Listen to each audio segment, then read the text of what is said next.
Hey everybody, St. Godric here. Thank you for joining us today. I have my Squire Parhelion here, and we are going to go line by line through all of the changes that you need to know about for the new rules update for Amtgard 2024. Parhelion, will you introduce yourself to everybody? Yeah, so I'm Parhelion. I'm based out of Kentucky. I've been playing for just over 3 years now. Immediately upon starting the game, I've been extremely into the battle gaming side of it and just kind of how the rules work. I've been really invested in that. And this is, to my knowledge, the biggest update that's happened to the rules since I've been playing. So this has been extremely exciting to me. I've heard a ton of feedback. So I'm really excited to really dive into it. Yeah, for sure. I wanted to do a video on all of this, and I am kind of I've glanced through it, but I haven't gone line by line through this yet. So, viewer, you'll be getting some of my first takes on it. But I wanted to bring Parhelion on because he cares way more about this stuff than I do, and he's already dove into it and is already stratting and all this other stuff. So you'll get a little bit of perspective on both ends. You'll get first take read through and Parhelion's kind of going more in depth to it. So with that, let's hop in. So what we'll be doing through this, we've got the info over here on your screen. This is the 2024 Inner Kingdom Circle of Monarchs changes, condensed by Heron. Thank you very much, Heron. This is an incredibly useful document. We'll post this down in the notes below, so you can pull up and read through this on your own, check out anything that you're interested in or you want more clarification on. I would, before we jump into it, if you find this helpful, please feel free to share this video into your park Discords, your park Facebook groups. Share it around. It really does help the channel. Hit that subscribe button if you haven't already. And with that out of the way, let's jump to it. So first thing, all of this is just playtesting information. This is just useful, nothing major on this first screen. I do like that they have all the feedback forms and everything here. So as your park is playing, you just got all your links right there. Click on it and go take a look at it. So all of that on the first page, nothing major. Then we get into the meat and potatoes here. So this first one, the timer for mending at base has been simplified to always take 30 seconds. You can also now heal yourself at the base in the same way. Any thoughts on this one? I think it's just there's so many people, especially new players, if your stuff gets broken and you're just like, oh, no one has heals, no one has mends, what do I do? Do I just die? Death shouldn't be the answer there. So this is, I think, just a great quality of life change. Agreed. And most of the time I've seen game runners run this anyway, at least in our local areas, right? Yeah. It's just go back to your base, count to 20, and then your stuff is healed and come back, especially on non-competitive kingdom level games. I mean, all kingdom level games are competitive, but not tournaments, this is just a good quality of life there. I like that one. Next up, everyone with access to bows and shields can wield them simultaneously. This is one that I know people have been asking for years, and I don't get it. I don't think it matters that much. There's this affects Scout and Druid. Is that it? Yeah, honestly, I don't really know. I've seen a ton of discourse about it. People are like, yay, we can finally have our bows and shields at the same time. And also, no, that's going to break the game. I don't really know. I don't know that if there is tech that I'm missing out on that someone's not told me, please let us know, because I have no idea what I should be afraid of with the shield and bow in hand. I guess maybe one of the new archer subclasses or whatever they're called has the ability to, the artificer or whatever. I could see it. And then I could see if you're running a smaller medium shield on a buckler and then being able to shoot and jump. But yeah, that's so niche. I'm not really worried about it breaking the balance of the game per se. I'm not either. And maybe this is wrong of me, but most of the time, anything that buffs archers, I'm still not super ever worried about, just because archers and Amtgard are so bad most of the time. The class needed some love, in my opinion. So I'd like to see where it goes.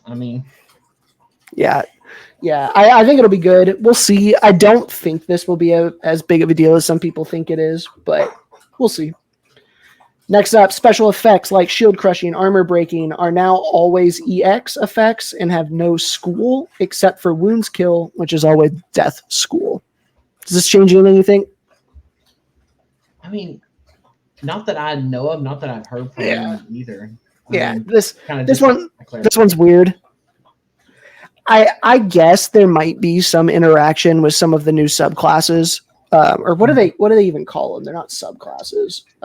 Do they call them archetypes? Archetypes, that's the word. Where like maybe there's some fringe interaction that they had to clarify that, but that doesn't seem like too big of a deal. Now this next one though does change. This is a core change here. Players can now hobble around while legged by declaring hobbling and then take no more than 1 step per second, dragging a leg and chanting hobbling.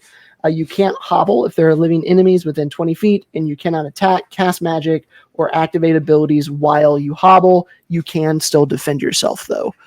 This, huge quality of life. Leg and leave is always a good strategy, but it's unfun for new players. And this allows them to at least get back into the game pretty quickly.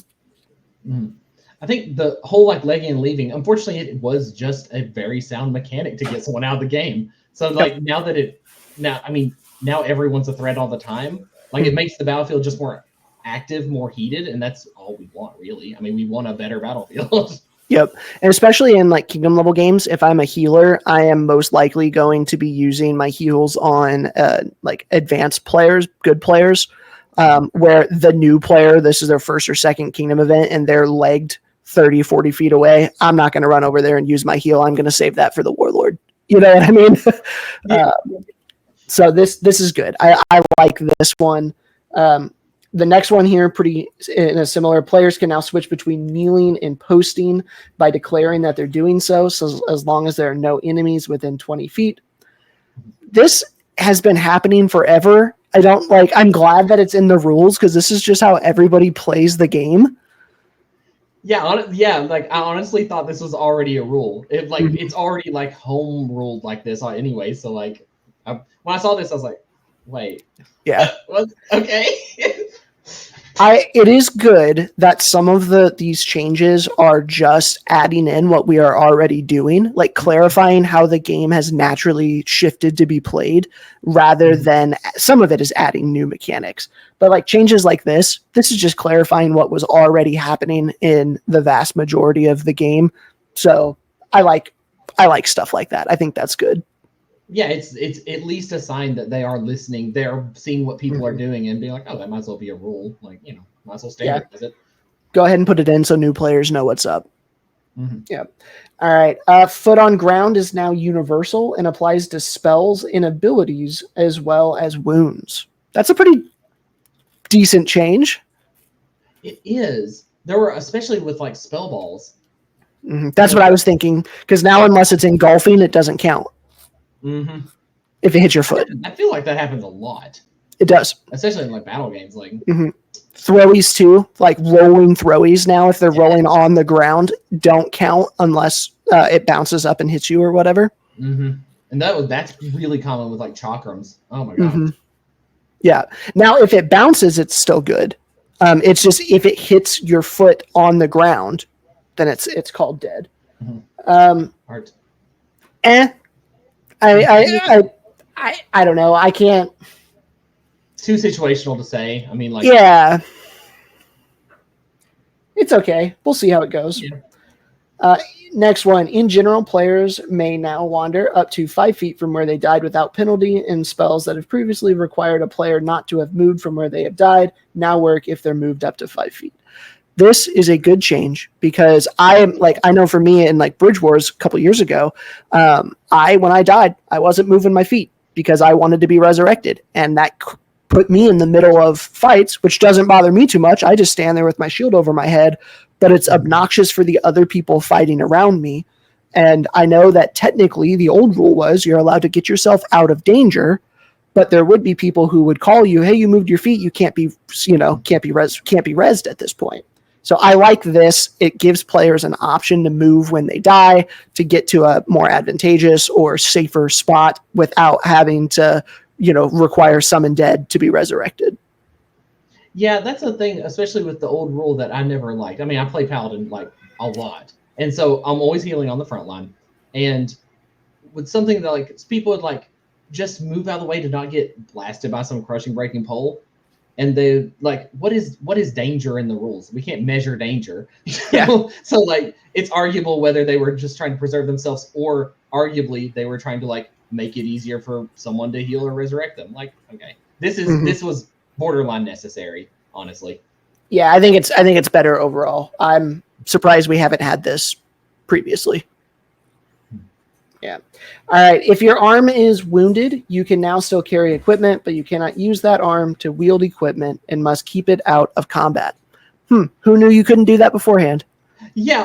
Like, I'm not gonna tell someone to just like drag their gear through the mud. I mean, like they can carry it if it gets hit, it hurts them, it wounds them. Like, yeah, that's just a weird one. I don't know. I mean, cool, I guess, good rule, but glad it's there. But yeah, we were already doing it. Yeah, pretty much. That's a weird one. All right, class credits. You can now receive any credit when you sign in, whether or not there is a battle game. So certain kingdoms, this won't affect too much because corporas and different things, certain kingdoms, like if you signed into an ANS day on Discord, you could sign in as warrior and whatever, no big deal. Winter's Edge, that isn't the case. If we do, either had to be a battle game played, so like fighter practices and ANS days, you weren't supposed to be taking actual credits. So this now just puts it in the rules that you can take actual credits for any Amtgard activity, even if it's just a fighter practice or an ANS day. Not a huge change, but yeah. And maybe this is just me being like embittered and old in the game. I think people get way too upset about class credits. Like every single kingdom I've ever been to allows you to play 6th level anyway. And so like people get really, really upset about class credits. And I'm like, like if I want to play Bard at a kingdom level, I'm just going to play 6th level Bard, even though I've played it like twice. Like that's just how it is. And I don't know. I think people get way too bent out of shape with some of this stuff. Yeah, the game just isn't balanced to be played anywhere that isn't level 6, especially the casters. So like, we always play at level 6 anyways. I'm not going to tell someone they can't. Like the levels are just for the books, really. Well, can you imagine like, what is your job at today as a Reeve is to go around and make sure that everybody is playing the class that they have in their orc and make sure that they're spellless, or like that's just a logistical nightmare that isn't fun for anybody. And then it just over punishes your new players too, which new players need to learn at Park. No big deal. At Kingdom though, let them go to town. Like, exactly. Yeah, that doesn't matter too much. Look the part now only requires that you wear decent garb and doesn't require anything specific to your class. Thoughts on that one? I mean, it is preferred. I have two different stances here. I like the accessibility of this change. If someone wants the look the part bonus and they are just going to try the class at its full potential, and they don't necessarily look like what I think a barbarian is, I think they should be able to do that. But I do want people to, at least put in forth some effort in them looking like their class. It just helps with the immersion. It just feels better, It just looks good, feels good. Yeah, this is one of those changes that this is what the game was already doing. The thing is, I don't like it. I like look the part being a special thing. I didn't like hey, I'm showing up in a tunic, give me extra look the part for my caster. I think that we should reward people who go above and beyond trying to portray a class, whether it's through role play or garb or whatever. So another thing I don't like about this is that it says decent garb. And as far as I'm aware, it doesn't define that. At least in like the Belagarth and Daggerhear rule books, it gives pictures of what is not acceptable, what is minimally acceptable, and what is what is good. And until we are willing to do that, I feel like anything that is subjective, like decent, is gonna be so varied from place to place and person to person. Yeah, like what can't define decent without pictures. Like, so that basically just said, just have some. Just don't be wearing a t-shirt. Yeah. Well, heaven forbid, Amtgard doesn't want to say that though, right? They don't want to put limits on, hey, don't wear jeans at a kingdom level battle game. Yeah. That's so until we get to that point where we're willing to say that, I think this is kind of a moot point. It doesn't really do a whole lot. All right. Taking a level test is no longer required in order to increase the new level in a class. Who knew that there were kingdoms still doing level tests? I didn't. That's one of those other ones I saw, and I was like, wait, was I supposed to take the level test this whole time? Yeah, most of the kingdoms that I've ever played in and have visited, I don't think any of them do level tests. So what did they even look like? Can someone that has gone through a level test let us know what those consisted of? So when I started in Rising Winds, they happened. And so there was an election for the guild master of every class.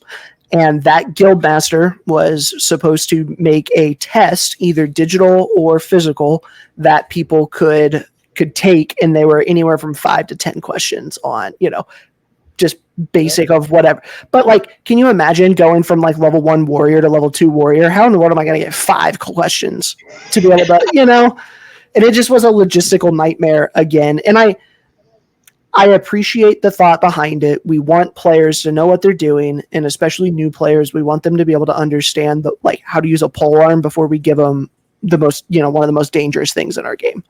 I get that, but it wasn't practical for a kingdom of, thousands of people. Yeah, it was. I do remember it was a really, really big deal. People got super excited to win the election to be like the GM of Barbarians and like role play it up. Like I am, whatever. Like that was kind of cool. I could see that. Yeah, that would be a little cool. I'm not gonna lie. Yeah. All right. Moving on. You no longer have to run out of uses of an ability before you recharge some of its uses. For example, if you have tracking 2 per life, charge times 3, you can now recharge your first use of tracking before you expend the second. Thoughts on this one? My immediate thought before looking into the classes that maybe things that mentally just slip through the cracks, that's a battery bard buff, and a massive battery bard buff. Yeah, I like it. I think it's cool.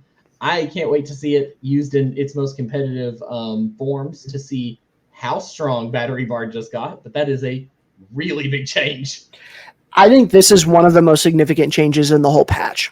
Mm-hmm. This is game defining, and I think they will revert this. Just imagine a Icy Blast wizard who is now experienced, who can now charge back all of them. Just think of all of the CC spells that casters can experience that they can now just not instantly, but pretty quickly recharge all of them all the way back up. Mm-hmm. It's gonna be. I plan to play some Battery Bard with some people building around this in mind specifically, just to see how absolutely far we can take the CC to then report back and hey, this was a mistake. I don't get this change. I don't feel like casters needed a buff, and this is like a universal caster buff. It seems like to me that maybe it was to clarify some confusion, because it did feel weird to me learning about how charging worked originally, that I could only charge up to 1, and then I had to deplete it, then go back to 1. I was like, well, that feels a little weird. Like I'm overcharged a battery upon spawning, and then I can't get it back to full ever again. So I get that it is easier to understand this way, but that's a really strong way to make it easier. Yep, it is a huge change, and I think that they will have to come back and change this. This seems very, very broken. We'll see. All right, next up, the definition of each range has been adjusted, though this won't change how you play. Touch spells can now be cast within 6 inches of the target, a hovering hand. I get it. It's, people are still, post-COVID, don't like it, don't like being able to have randos touch your shoulder to be able to play. I get that. I'm not a huge fan of this because it just adds more noise confusion. Like when I have a healer behind me grab my belt and start casting, I know that he's casting on me. Where here, I just have a bunch of people yelling around me. It's not instantly clear to me as a fighter if I'm the one receiving whatever that spell is. So I just think that it's a little, I mean, cool that it's an option. I don't think this will be used very much because it's just not optimal. It's not the best in class. Honestly, in the times I've seen this, 6 inches. I mean, I'll admit though, for when I first saw this, I immediately thought it said 6 feet. I was like, what on earth? Oh my god. Like, range. Oh my goodness. No. Honestly, I mean, it might be used. I mean, I could see healers, it being confusing for them because they're usually on the fly, like needing to, cast touch range spells in the heat of combat. Yeah, I don't think it'll be too bad, but no, I don't think it'll be bad. I just don't think it'll be used. Like, yeah. And we're already doing it. I don't think anyone's going to break their like habit of just like poking someone. I see a lot of people just like poking each other for it. Yeah. I think the only time there, but the only time I think I would use this is if like sometimes where I would stretch a foot to go like front of my foot to back of your ankle in a situation to now that allows me to not have to stretch as far. But like that's such a niche little, I don't know. Yeah. So, all right, big change here. Cancel has been removed. Whoop-de-doo. No big deal. I don't think I ever have cast cancel once in 15 years of playing this game. So, so this one is interesting. Mend can now remove the first or second shield crushing hit on a shield before it is broken. Any thoughts on this one? This one's interesting because, I mean, crushing breaking effects typically go off so fast. There is not terribly often a time where it just sits there with like 1 or 2 hits of crushing breaking. But this is interesting now that you don't have to constantly worry about your shield being in constant jeopardy, So you could fix it back. I think that gives some power back to the shield users, honestly. A little bit. It's not a ton, but it's something. It could really, really mix up frontline meta, but I'm excited to see it. I like it. Yeah, I think it is a useful change that will be welcome for the front line. I don't think it'll be too game changing, but a little nudge here and there. Yeah, I think in battle games in general, shields kind of deserve a little bump because in Amtgard it's so easy to get crushing breaking poles. So you can't, if you're sword and shield, you can't even reach your opponent. So they're kind of whacking you at the point where you'd rather hand block with your sword than take a shield hit. Feels like the balance is a little off here, so that helps a little bit. Yeah, especially with some of these changes to 6-foot reds or not reds. You know red in other games. Like this could be useful. Oh yeah, I'm very excited about that. I can't wait for that. All right, armor construction update. I don't want to go through all of this just because I think it's a bunch, but we'll go through this part right here and then do any thoughts here.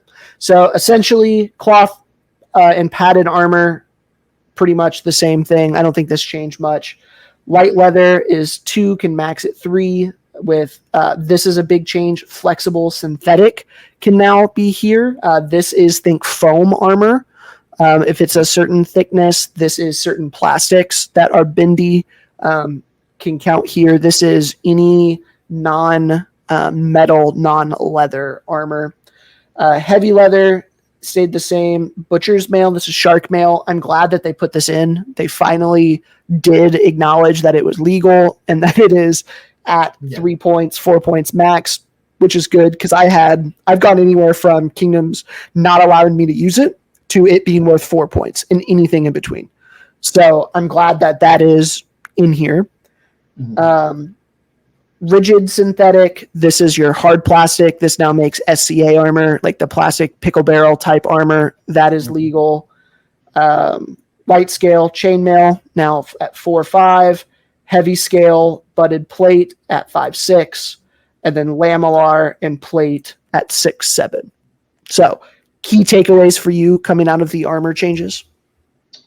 I think the flexible synthetic's an interesting one, specifically allowing that does open the door a lot. So does the rigid synthetic. And 4 points for I've considered 3D printing my own like lamellar plates. That's 4 points now. Mm-hmm. Way more tempting, and it's super light. I mean, let me show you. So this SCA armor here, all of this is plastic, right?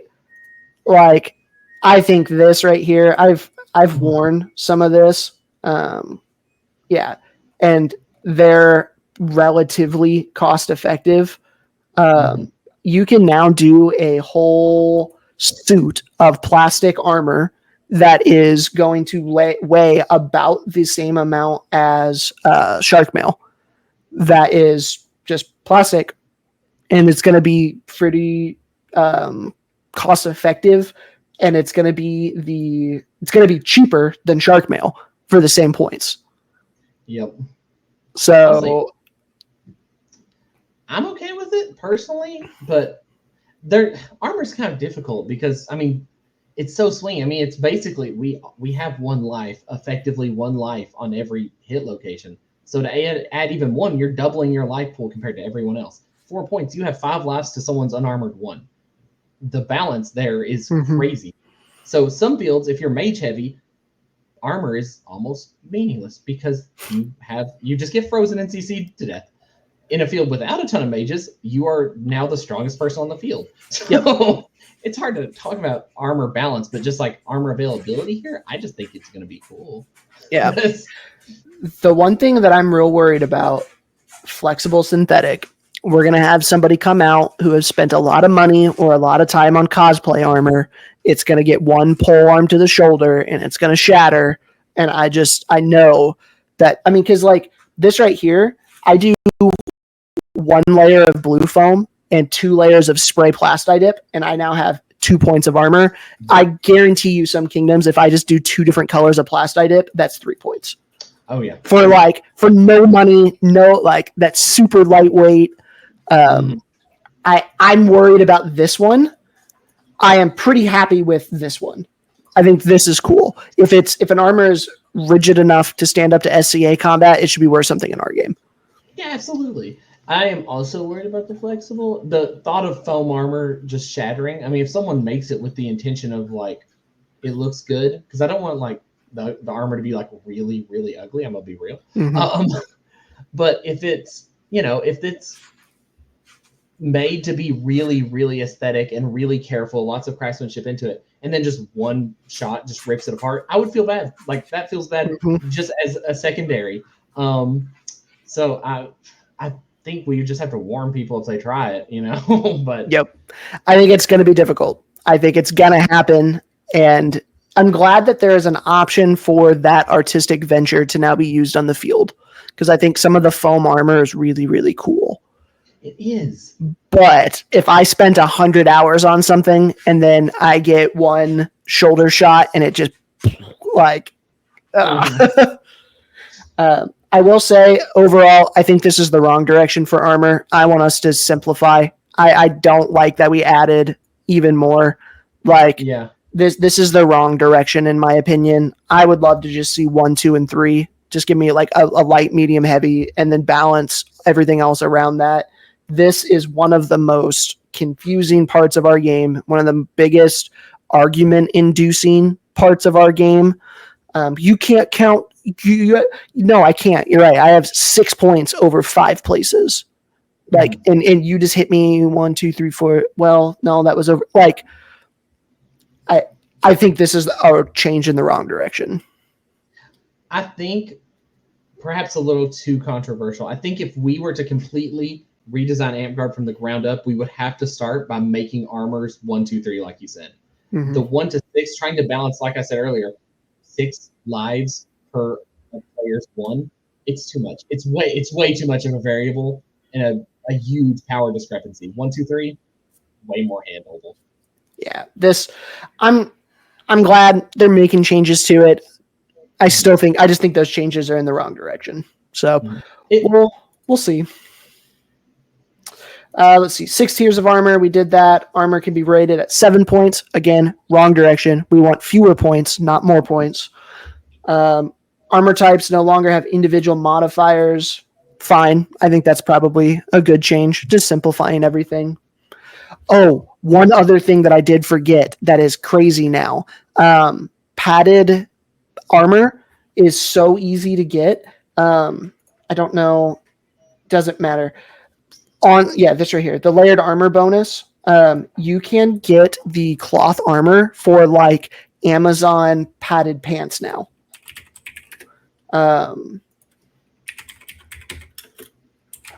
Let's see if I can. Is it quilted? Is that the word I'm looking for? Yeah, like right here. I mean that fit. Granted, those are expensive. I wouldn't spend that much, but like, yeah, right here, 2 points of armor, $70, 2 points of armor. Like, amazing. Right? Is it 2 points? I'm pretty sure it's at least one. I think it's 2. Yeah, it maxes at 2. Yeah, right here. What about this? This is professional. All my seams are good. Why can't this give me 2 points? I'll add a little trim down here on the bottom and make it two-toned if you want me to. But like, look at that. Like,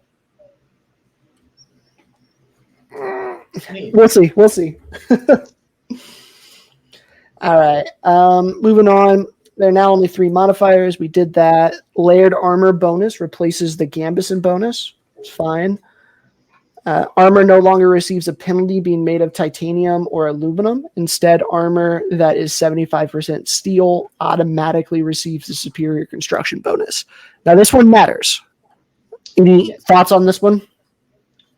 I like the direction of it, just because I don't like that our previous, like the clarifications for armor, were you start with the top and then we only punish you as you go down. That feels awful. That feels really bad, because then it already starts with bad blood between the armor checker and the person wearing it. Instead, start at a middle ground and work up. If you have chain, you're already there. Now let's see if what you have can bring you higher. It sets a much more positive tone for everyone. Yeah. The big change here is aluminum chain is now not at a negative, which is good because aluminum chain is significantly lighter. I like that as a min-maxer. This also right here, almost every bit of plate in lamellar now automatically qualifies for superior construction. Like, if your armor was legal, metal armor was legal in the previous rule sets, it is probably not going to be titanium or aluminum. Yeah. And so your lamb is now automatically going to get a free point, which is cool, I guess. Titanium's good. I like the titanium armor. If you want to spend $1,000 on armor, you should get good points for it. You earned it, I guess. Yeah, I think the aluminum chain is the big thing here. That is going to be the big change. Aluminum chain is so common. I mean, it's what I use, but it's everyone likes it, and I mean, even now we're willing to take the negatives for it. So like, it did feel bad to be so penalized just for having the lighter option. Yeah, I'm glad it's not penalized now. I mean, yep. It'll be good. I think that's a good change overall. I like any change that gets more armor on the field. I think it makes us look better. It's more fun to put more armor on. I'm good with that change. I like that one. Absolutely. There's now separation between flexible and rigid armor. Yeah, we talked about that. All right. Arrow construction update. I don't particularly want to spend a ton of time here unless you do. I don't mind too much. Like, none of our arrows are legal now. That's what I learned. Yeah, basically. I mean, continue. I was gonna say, do you have any takeaways from this? I mean, not really. I mean, I get it that like we're always working to make arrows safer. I think we're getting to the point where arrows are hands down very safe if you actually maintain them, which is completely on the player. Nothing in the rules can force a player to make sure their arrows are safe. I appreciate the work towards it. It's at the player's discretion at that point. We have to trust that they're doing their due diligence. I would like us to take a step towards making them feel better to be hit by. I guess that's it. I mean, now they're safe. Now let's not give each other black eyes. Yeah, true. My big takeaways: they removed wooden arrow shafts, which kind of stinks. Just because I have a bunch of wooden arrow shafts, but like I think it's probably a fine change, I guess. But like I still shatter normal arrows too, so I don't think it's kind of eh. Big thing that I don't like is cross game, like Gorg stuff isn't legal now, which is silly to me because they're the safest arrows on the field, and now those aren't legal unless you do some modifications to them. And like, give Gorg 3 months, he'll have a new one out, and it will be fine for all new arrows. But you're telling me that I just spent $120 on Gorg arrows 6 months ago those are now unsafe and illegal. And Gorg arrows are 10 times more, I'd rather get hit in the face with a Gorg arrow than the chest with an Amtgard arrow. Like, yeah, I get it that like they want to standardize it to where even someone who used the same materials that Gorg would could not possibly make a bad arrow with these rules. But like, there has to be some kind of like logic there that like Gorg's arrows are extremely safe. So it feels really strange that we just made them illegal in the name of safety. My guess is that Gorg stuff and like those manufacturers will just get passed. I think that people will recognize, yep, there's the blunt is a 1/4 inch too small or whatever it is that the change was that was significant, to now it be like, oh, yep, it's fine. Just go ahead. Yeah. We'll see.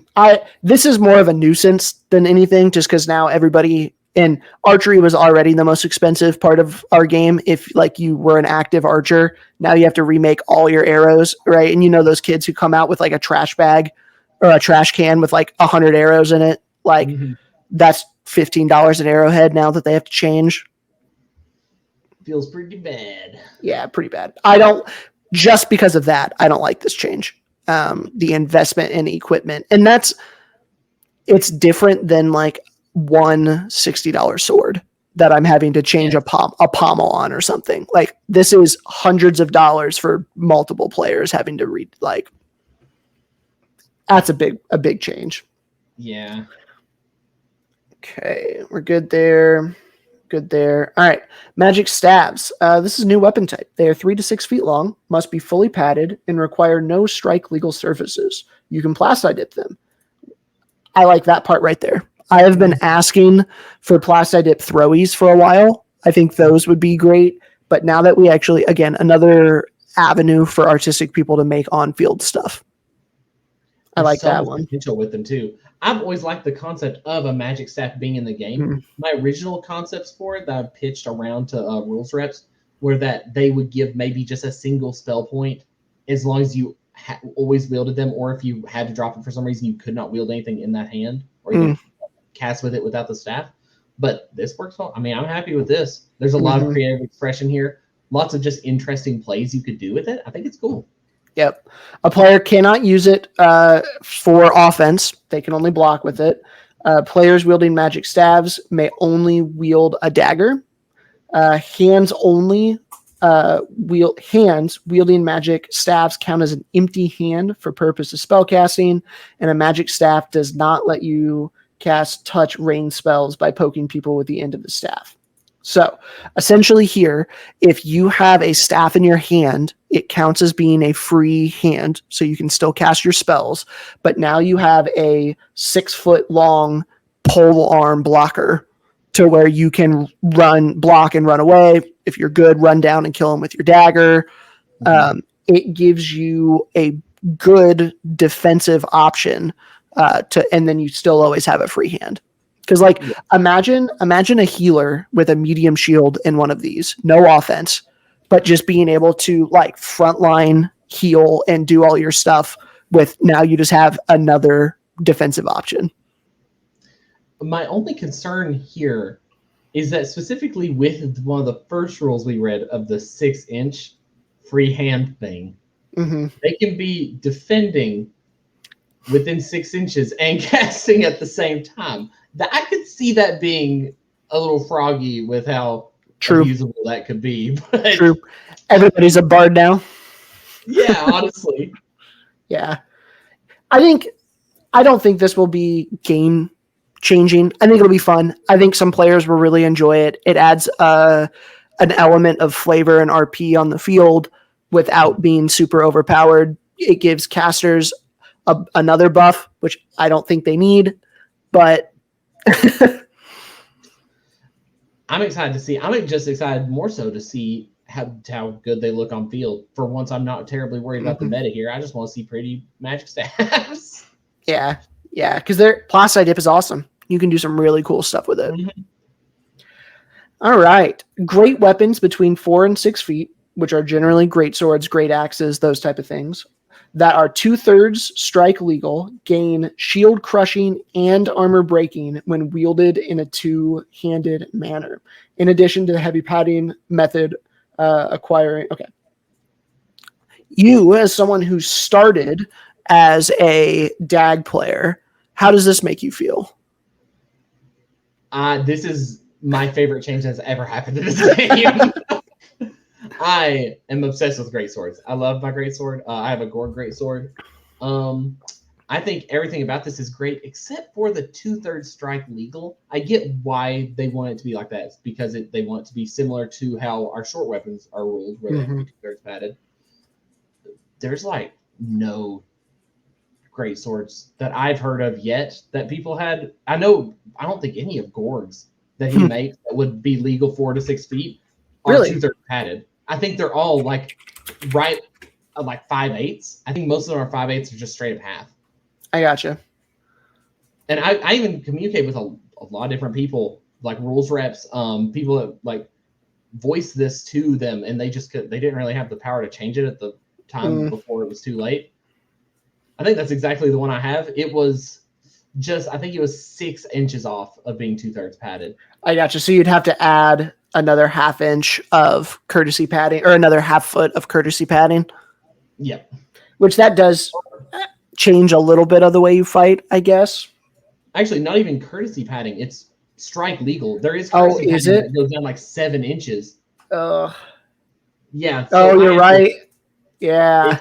It's a rough one. I really hope if this does stay, which I really, really hope it does, I hope they do tweak those numbers of 2/3 because I get it, but the ratios of handle to blade do not translate how that should. I'm glad it made it in at all. I'm not complaining, but it could the measurements could use some work. Just greatswords don't really work like that. I mean, it's okay, I guess, but it just feels a little weird to use. Yeah. I have 2 concerns here with this. One, I think it's a good overall change. I'm glad it's here. Great swords needed a buff because they're awful and not useful, and so now they kind of are. I still don't think they'll be great, but I think that they're better. My concerns are, one, I don't want this to come over into sparring and into ditch. One of my least favorite things when I cross game into Dag Bell is when I line up for 1v1s and then they go red on my. I'm like, come on, dude! Like we're sparring here. We're not in a game. So I don't want this to come across in ditch, because I feel like that changes the whole dynamic of what that particular game mode is. Yeah, I don't think anything like that should. I mean, nothing like that should be in ditch personally. So hopefully no one tries that, but you never know. Yeah, and then my other thing that I'm worried about is great swords. They're bringing it in because they need a buff, but it also is very cross gamer friendly, which is good. And I'm not worried about cross gamers coming over. This is still the same thing of I'm worried about new players going to buy a Gorg flat blade and just walloping people, and that isn't anything that the rules can prevent. I am just worried as a player on the other end of newbie red swings. Yeah, especially where they don't have to be like heavy padded. Not that heavy padding helped a ton with the force of a full swing of anything, but at least they can't be more than 6 feet, so you're not getting the torque of an 8-foot crushing breaking pole. At least, yeah, you're not gonna get bone fractures or anything from this one. Yeah, hopefully. Yeah, yeah. All right. Next up, siege weapons can now fire javelins. Ooh. Cool. I think it's cool. I mean, how often are siege weapons used? Never. So Never. So, sure, put a javelin in there. I'll get hit by it. That sounds fun. yeah. Javelins can now be double-ended. Nice little quality of life there. I don't think it's going to matter because if you make a double-ended javelin without fins, it's going to fly terribly. But cool, I guess. This one did ring a little weird to me. I kind of got concerned about what happens instead of throwing it like you would a javelin. You have it double-ended and you just like tomahawk it. Mm-hmm. True. Good thought. More chaotic, a little more dangerous. I would have, if anyone had one, I would be like, don't do that. Please, champion, tell them not to do that. But I mean, it's a potential. Yeah, that's a good point. This is the second patch like in recent years where they've buffed javelins because they made them like barbars and stuff. Like, what was it? The one that they did? Is it they could be crushing, breaking? Yes. Yeah. So this is just another buff to javelins, which is okay. I still don't think they're going to be super powered, but maybe one more little buff, and then we'll see like 16 javelin builds, which I just don't think would be fun. I know a lot of people anticipated that with just the crushing breaking change. Turns out they weren't that useful just because they're too cumbersome to have a ton of them. They're good. I mean, they're not bad, but this is a little bit of icing on that. I don't think it'll be bad yet. I don't really know how else they could buff them though. Maybe let you have them shorter, but at this point, it's fine, I guess. Yeah, well, if you just have a back thing and you're throwing them like axes, like you said, and just like crushing breaking. I would love to see it. Like a legitimate javelin build would be so cool to see. Yeah, that would be fun. It would. I need a Baldur's Gate javelin build. Throw build. All right, miscellaneous. If you were yelling armor breaking, weapon destroying every time you loosed an arrow, rejoice. The rules don't say you have to do that anymore. Cool. Wasn't doing it anyway. Awesome. Yeah, like that's just great. That's just a good one. Yeah, there we go. Out of game has been renamed to invulnerable. Works the same way. Cool. No big deal. Like that. Putting your hand or weapon above your head to indicate you're dead is now codified in the rulebook. Shocking it wasn't already. Yeah, we're already doing it. Yep, good thing. Another one of those rules that good that they are adding in what they're codifying what has already been happening in the game. Opening your hand inside the handle of a shield no longer qualifies as a empty hand for the purpose of spell casting. Interesting. Okay, so that is a little bit of a nerf for healers and druids, and I guess maybe. But bards could cast anyway, though, right? Well, certain bards, I guess. If they were battle bard, yeah. Yeah. Okay, that's an interesting one, and I like it because it was a very cheesy rule to where it's like, oh, I just where's my camera? Right? It's like, oh, I'm okay, and then you just go back to holding your shield, and no one can see that because it's behind your board. Yeah, personally, I never liked that rule that you could do that because it was a Reeve nightmare, an enemy team nightmare, because you didn't actually know if they were being truthful. The Reeves could barely tell. I mean, it's so deceitful. You could be with it. So I'm glad that this clarified that you couldn't. Yeah, good change here. I foresee some casters being a little upset about this as things go on, but they've gotten 17 buffs on the way down here, so I think that they're all right. I still think they're getting so far at least still an overall buff for casters. Yeah, this is nothing compared to the buffs they've gotten. Yeah. It has been clarified that a wound trigger cannot trigger on wounds that are prevented by resistances or otherwise, and poison is not expended if the target does not actually receive a wound. Cool. No big deal. Yep. We'll take it. Cool. All right. So those are all of the mechanical changes. We are 50 minutes in. So now if you're still hanging out, we'll put a timestamp coming to this. This is the part where I think a lot of people are going to be interested. These are now the archetypes that they have added to all of the classes. So if you haven't been paying attention, what they've done is like the casters, which have a couple of different things where you can add a benefit, but there's generally a fairly large negative when you do that. An example of this is if you're playing healer and you want to go necromancer, you can no longer use certain spells like the heal spell, or what's the particular one? The school of magic essentially gets locked out to you if you want the benefits that come with necro. Mm-hmm. So they have now added these to all of the different melee classes as well. Overall, I like the idea. I think melee classes got pretty boring.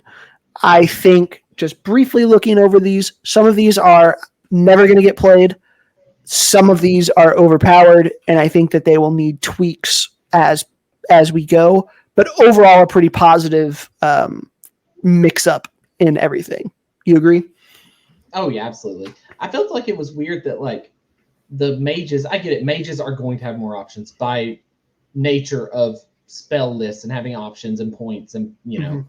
But the fact that they also had archetypes and just so much creative outlet there, and then the martial classes had no creative. I mean, everyone was the same. It almost felt like you were being punished for playing martial compared to playing mages. And I really enjoy that they're at least taking a step in the right direction here. Yeah, I think part of that is a holdover from V7 where casters were 1 to 10. So you could only have one caster for every 10 other players, and bows were 1 to 5. And so they needed those classes to be special and feel overpowered because they were essentially bringing the firepower of 10 people is what, was the game balance. So this brings everything back to equal. I like it overall. Yeah. So we'll start with Anti-Pally. You can now use the magic staff. Yay. Anti-Paladin sashes must now be metallic silver rather than any sort of silver. I guess. I mean, like, maybe it was just getting confused for monk. But yeah, I can see why it got confused a lot if it was like a matte silver, which is just gray. So the color silver implies metallic. I mean, or else it's just gray. But it's the same thing with paladin and wizard, right? It's like, oh, is that guy a monk or an anti-paladin? He's wearing armor. Okay, not a monk. And I guess that changes now potentially, but we'll get to that in a minute. So the two anti-paladin not prestige classes. There's my old D&D coming out, archetypes. One is infernal. So if you're taking infernal, you may not use shields, but you lose steal life essence, but you gain 2 fireballs. Thoughts on this one overall? I think I don't think it's too strong. I think it's a side grade, a solid side grade. Steal life essence is insanely powerful. Don't get me wrong. So losing that is in itself a huge, huge loss. But having 2 fireballs opens up a ton of playmaking potential. I've heard so far that it just feels pretty good. It's really hard for anti-paladins to get used to the not steal lifing because it's such an integral part of the kit. 2 fireballs, that's just good. See, I think this one's bad. I don't think I think losing a shield and then losing your steal life essence is not worth 2 fireballs. Like, I think the shield is so impactful. And if I'm not using a shield, I'm either going flow or I'm going with a spear of some sort to then have to be able to drop and not be able to use, like, it's just cumbersome to switch from polearm to spell ball. And I guess you could do the thing where you cast it and you're holding it and fight and everything. But, like, I don't know. I think that having steal life essence in your shield is way more valuable than 2 fireballs. It honestly probably is. It would take a lot more value to make losing steal life worth it. Personally, I don't know a ton of anti-paladins that use shield commonly. The inclusion of flame blade just screams polearm. Yeah, so, true. But I mean, losing a shield in like that does take away build variety there. But you know. Yeah, so if it comes down to shields or because they weren't using it anyway, is a steal life. How many times? I don't remember. how many times they got steal life.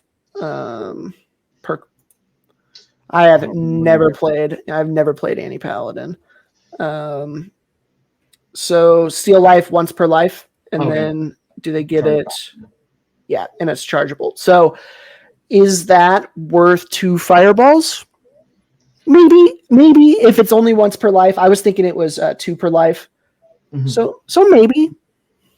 It kind of opens up, if someone played anti-paladin and AON druid, there's the tactic of having a crushing breaking pole, and when you go into stab, kind of pivoting it up to kind of block out your body and then throw a fireball into them.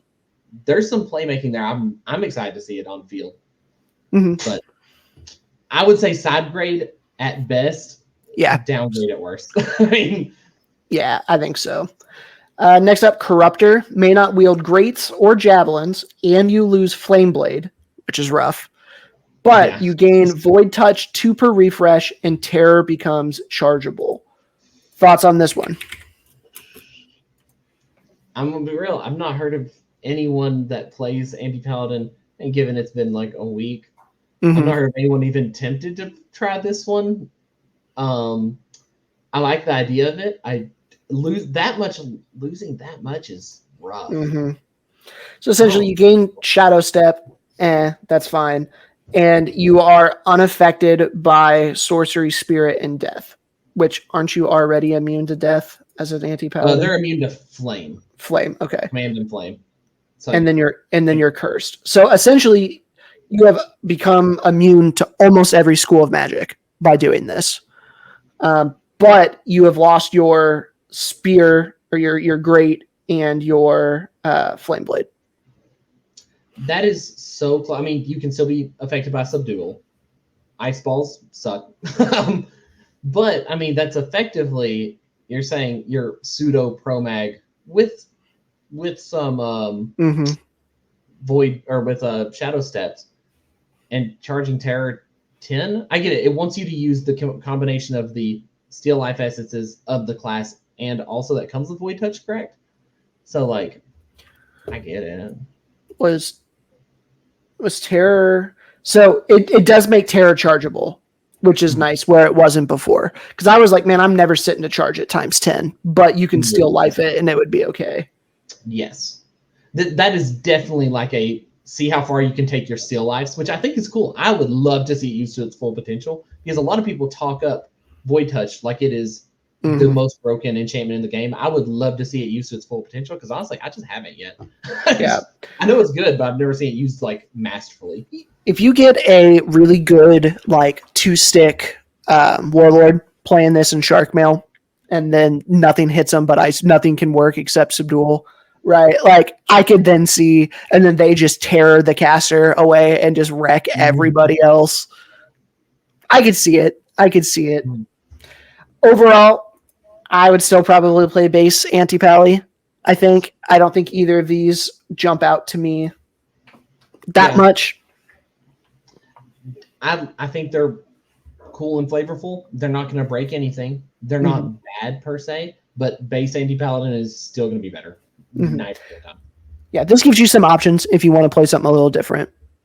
But I think that's great. I think that's what they should do. Yep. All right, Archer. Check out the arrows. We did that. Mend can now be removed. Oh, that's the same thing. That's fine. You can now also exit reload at your base, though not alternative bases like Heart of the Swarm. Sure, I guess. Yes, sir. That's cool. Yeah, that's fine.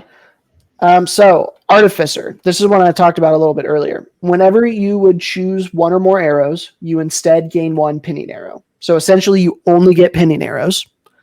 May wield a small shield. Mends become 2 per life and are charged. Gain a greater mend, 2 per refresh, charged times 10. Casting mend on weapons and shields does not consume a use of mend, though you must have an available mend to cast it. I like this one. I think this one's going to be pretty fun. So essentially what this one is you only get pinning arrows, and then you get to become a mend bot only on, and greater mend, only on weapons and shields. So you don't get the free mends to fix up your buddy's armor, But specifically with their shields, this I think becomes a counter archer. If you have another archer on the other team who's destruction arrowing all of your team's shields, right, and you don't want an imbue shield, like your healer can't take it or for whatever reason, this allows you just to straight mend over and over and over again, while also getting a shield if you want to use like a little arm buckler or something like that. I think this is a 10 out of 10. The flavor here is great. The optional build path, especially for Archer, which was not a very rewarding class to play previously anyways. This is just great. I think they hit the nail on the head with this one. Yeah. I don't think this one's going to be overpowered. I think it will be fun to play though. Like I think it will just be a blast. I'm trying to think of what else I would use it for. Greater Mend you could use on your warriors and be fine. Yeah. Because it specifically says only the mend, casting mend on weapons and shield does not consume it. So your greater mends you don't have to really worry about what you use. This allows you to play a supportive archer. Right. Penning arrows and tons of mends. They're already in the backline. It's a great place for them. Yeah. I like that. I think it's fun. Next up, Sniper has been updated to include a new ability called Precision, which is a kill trigger ability that instantly charges a specialty arrow. Sure, I guess.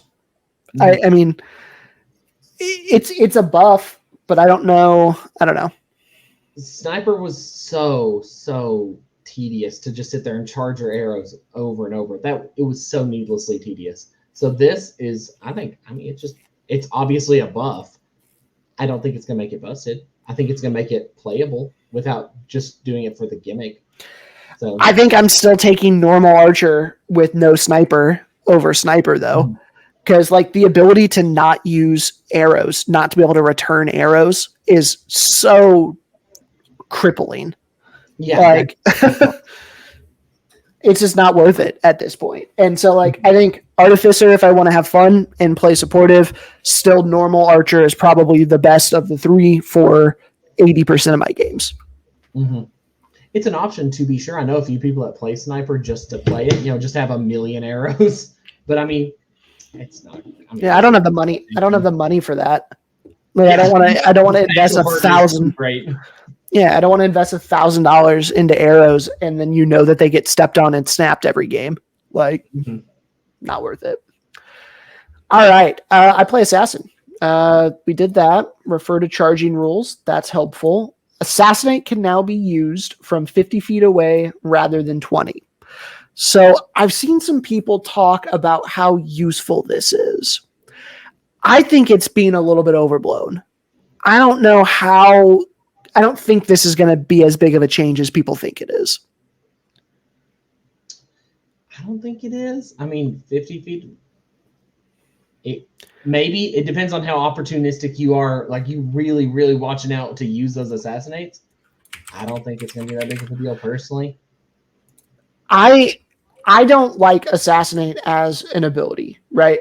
Target. Let's see, where is it? All it does is the victim is now cursed.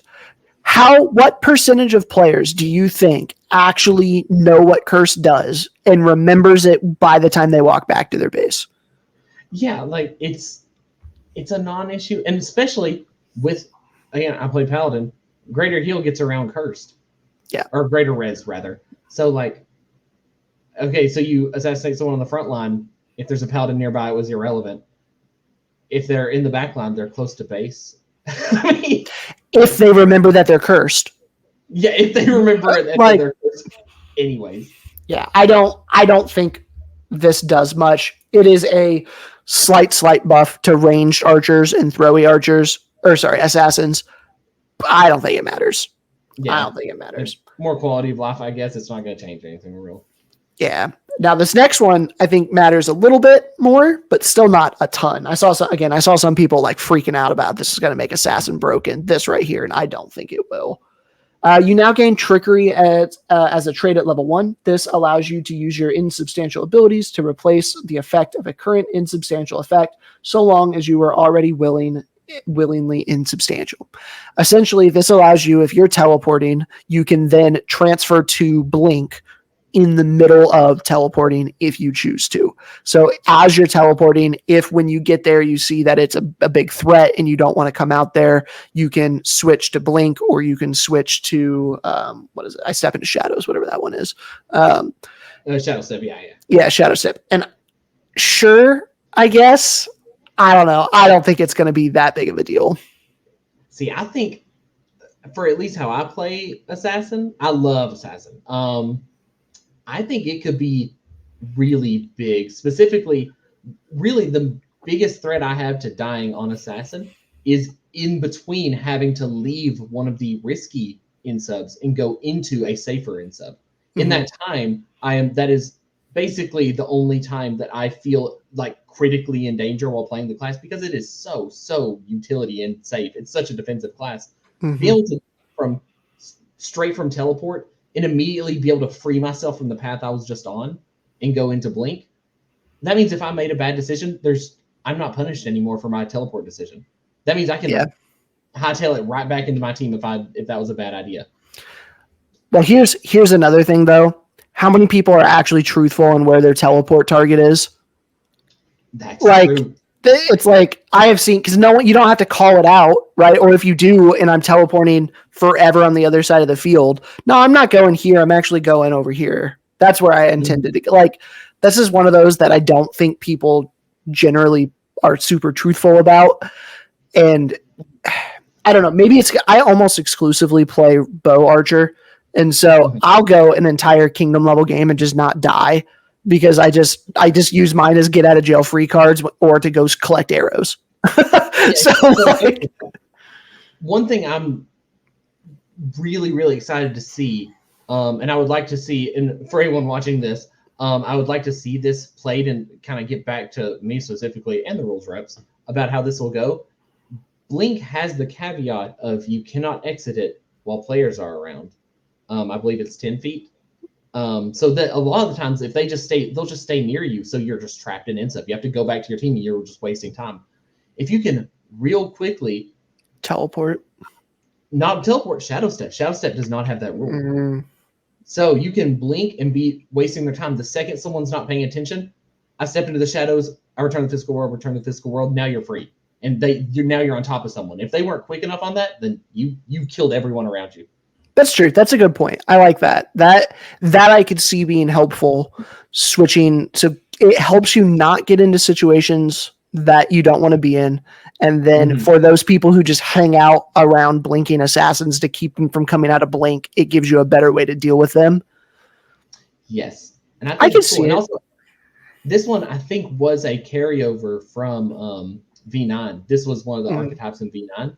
And I think every assassin I knew that played it loved it. So that's probably why they brought it over. Yeah. It can get real strong, though. That specifically going between Shadow Step and Blink. Because if you don't play assassin, you probably aren't familiar that one of them you can escape anytime and one of them you can't. So like you could doesn't feel great, but you could dishonestly very trick up your opponents if they don't know what's happening.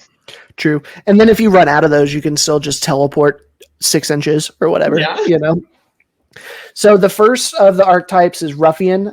You may not use long weapons or bows. Regain a use of coup de grace if you successfully assassinate a player after killing them with a thrown weapon. Cool. I think that's fun for the throwy guys out there, because if you're using throwies, you're not going to be using either bows or long weapons. So I feel like if you're going to be using throwies, like the throw only builds, you might as well take this. There's no downside to it. And then you get coup de grace, which is just useful, and it is you just regain coup de grace back over and over and over again. Yeah. Where did it go? Lots had to have a hand in this one. Yeah, right. And coup de grace is you just death shall come for thee 3 times. Target player dies. I don't, and again, I almost only play exclusively bow druid. I don't find myself using coup de grace that often. Maybe the throwy guys do more because they're just getting more limbs because they're just spamming the bouncy balls. But good option. Doesn't hurt at all. Then the other one, it's all good. The other one is Spy. You may not wear any armor, but Blink and Shadow Step become charge times 3. So like I said earlier, I almost never run out of my Shadow Steps and charges because I just play Bow Assassin and they are just my get out of jail free card. I very rarely, I'll use them to position to another side of the field or something. I don't find myself running out of these very often, but I'd be curious to see, is for you, someone who plays more melee assassin, do you run out of these? And if you do, is it worth giving up your armor? So the deal here, if you can plan in a controlled environment, this just says armor, you can still have magic armor. Mm-hmm. You can be iron skinned, stone skinned. So really you don't lose anything there if someone spends a single spell slot to keep you happy. I use almost every life. I use both my blinks, both my shadow steps, both my teleports. Be able to charge them, I'd be taking this every time if I could guarantee that I'm going to have a little bit of armor. The armor is very important because I love skirmishing on Assassin. This seems crazy, though, if I can guarantee the magic armor. I meant to check, can you charge in Insub? I should know that. I have forgotten because I've gotten mixed answers. So I think you can. That's what I was thinking. I didn't want to say it because I did not want to spread the misinformation about that. But if you can, that's crazy. I think you can. Don't quote me on that, but I think you can. So if that is true, mixed with being able to charge back up, if you got to a safe second to charge 3 back all your blinks, I mean, I will be playing that every time I play Assassin in that case. Yeah. I like both of these for Assassin because I feel like both of these are useful and we will see them on the field. So, and then base Assassin is still good. So I like it. Exactly. I don't think this makes Assassin S or A tier by any means, but it is a good little buff for them. I think all the other things are getting buffed as well. So it still probably is in that B, C tier, but still good. All right, next up, Barbarian. Fight After Death has been replaced by Rage. So they have removed the most unsafe ability in the game and added in Rage. You can use Rage while you are alive, and for 7 seconds, your attacks become shield crushing. In addition to the inherently armor breaking, you are unaffected by verbal abilities. You gain Rage at the same frequency you previously had Fight After Death, though with a charge times 10. The incantation is, I am filled with rage. Thoughts on Rage over Fight After Death? You're correct. Fight After Death, it's just a dangerous ability. People are really reckless about it. It's not inherently dangerous, but the play it encourages based on just how it works was very, very reckless. Lots of people get hurt by it. I think this is extremely cool. I specifically really like the charge 10 on it because a lot of people liked Barbarian literally just for the Fight After Death. So being able to charge this up, if you wanted to, you could just sit in the back and charge it and only fight when you have it. That's a valid way to play now, and I like that. Yep. Or just get a Bard buddy. Or just get a double, get it half at the time. I think it's cool. I like it. I wish that it was all magic and not just verbals, because I feel like getting stuffed with a ice ball or lightning bolt is going to still be, well, I guess lightning. No, they're immune to ice balls. Ice balls, yeah. So it would just be lightning. Okay, that's not as bad then. I'm okay with it. I like that it removes Fight After Death. I think it's good. Do you know? I'm not sure. I didn't see any clarifications on this. Because they can't be attacked or they're unaffected by verbals, they cannot be greater released, right? Does this override greater release? I think I saw someone ask this in the rules clarification Facebook page. I did not see what the answer was. I don't know if it was answered. Because if it can't be greater release, this is a huge buff. Yeah. And then this added on, you are now enchantable. Between those two things, this makes Barbarian playable. It has been bottom tier for a long time. And even before we get into the archetypes, the fact that you can be enchantable now and you can then get the Fight After Death or the Rage, especially if it can't be greater released. It's pretty good. That's pretty good. Barbarian wasn't even one of the most played classes, not in my area at least. So Mhm. or it was, sorry. It was pretty popular. So now that it's gotten all these buffs, I expect to see even more. And I'm not mad about it. I'm very excited to see it actually be not bottom tier anymore. Yeah. The only thing that I don't like about it is by removing fight after death, it does remove a core identity of the class and granted, rage is still good, but there are people who like the suicide type of rush, which is now taken away. So I could see some barbar players being upset by it. Overall, I think they will be okay when they can get enchantments. Yeah, honestly, yeah. So archetypes for them: Raider cannot wield shields and lose all uses of rage. Adrenaline can also be used to charge Brutal Strike. Brutal Strike becomes 3 per life.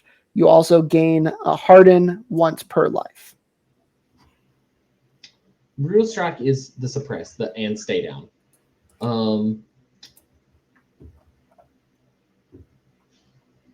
So you can use you heal a wound, and then your Brutal Strike is the one. Curses and suppresses. Okay. Yeah, which is fine, I guess. But again, I already went on a rant about cursed. I don't think most players play by it. So suppression, and when I'm a barbar, I don't care about suppression. I'm trying to kill people. Yeah. It Brutal Strike for me is but it's fine. It's like the two most ignorable CCs in the game. But I mean, you can dish them out with this, which I think, again, no other class is doing it. So I think that's kind of cool to give it to Barbarian. Mm-hmm. Being able to harden your stuff does once per life. You can then become a little bit immune. You can make your pull better if you want to. Probably, I don't think Raider is going to be worth taking too terribly much. I mean, potentially, but and the loss of shield and rage is rough. Yeah, for a harden, essentially. Unless, again, if you're watching this and you're like really good at Barbarian, I am not. Let me know. This could be broken right here, and I just don't see it. But this doesn't seem to be that good to me. So, drop in the comments what you think about that. The next one is Berserker. You cannot wear armor. You lose all uses of Blood and Thunder. Adrenaline can be used to recharge rage. This one's going to be chaotic. I don't think it's going to be good, but it's going to be chaotic. I can't wait to see this one. Yeah, I agree. It's not going to be great, but it's going to be really, really fun. This is going to be nuts on like Sevic or some of like your flow warlords who just go to town, and every time they kill somebody, they can just go back into rage again and just essentially stay in a permanent state of rage. Like, that is a fun play style. I like the kill more, keep staying strong play style. The kill streak gameplay is going to be so cool. Yeah. High risk, high reward though, because you have no armor now. But you can still get enchantable armor. So like you can still get your point or two, which is cool. So I think a fun little game I would like to challenge Barbarian mains would be to try to get kill streaks using Berserker kill streaks as sort of like a status symbol. I got 31. Yeah. Exactly. It would be so cool. That would be really fun. This one, I don't think it'll be great. I think it'll be a good time. And I think players will really enjoy playing this one because it gives you mini games to work on within the game itself. And that's fun for people. Mm-hmm. All right. Moving on to Bard. You have access to magic stabs. Yay. Armor is now 1 point of armor is at second level. Now costs 3 instead of 4. Nice buff. A little bit cheaper. Out of the casters, since the Paladin buffs a couple of patches ago, I do think Bard is the one that needed the most love. So I'm okay with this one. I think that this is fine. I don't think that this necessarily helps it with where it was struggling, but it'll take anything it can get. The recharge stuff, huge buff. We've already talked about that. huge buff. That's going to be massive for this class in particular. Amplification has now been converted to an enchantment similar to Silver Tongue and provides a rechargeable extension ×3. Charge ×3. Thoughts on this one? That's excellent. I love Bard. Amplification kind of sucked. So now it's usable. That's excellent. I don't think it'll be used much even still. It's not really what Bard wants to do, but it is an option now. It's at least playable in my opinion now. So I like it. Did I just spell it wrong? Oh well. Then men can now remove. We've already talked about that. The incantation for Silver Tongue has been changed. It is now easier. Cool. Oh my gosh. Yep, that was a rough spell, Okay. just to say. And then Song of Deflection now prevents the engulfing effects of specialty arrows in the same way that protection from projectiles does. Nice little buff. That's excellent. Because, I mean, really, Song of Deflection was pretty situational because if you were going against specialty arrows, I mean, it was only useful against throwies and non-specialty arrows at that point. So. Yeah. Overall, I don't think this does enough for Bard. Unless the rechargeable part of it just buffs them so much.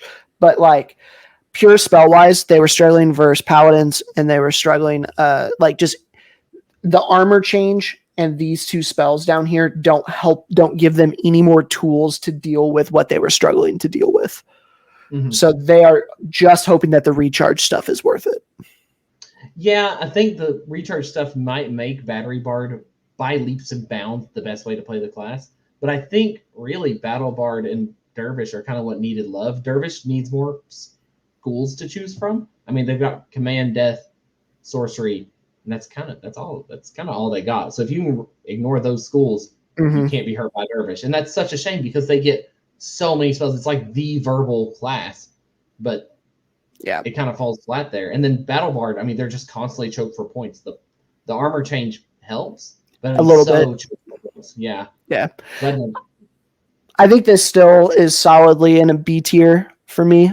I think that they're probably still the worst caster, but not, again, unless the recharge thing just blows them out of the water and they become, I don't think that them by themselves are going to be broken, but I could see some combos with them now becoming broken. Yes, absolutely.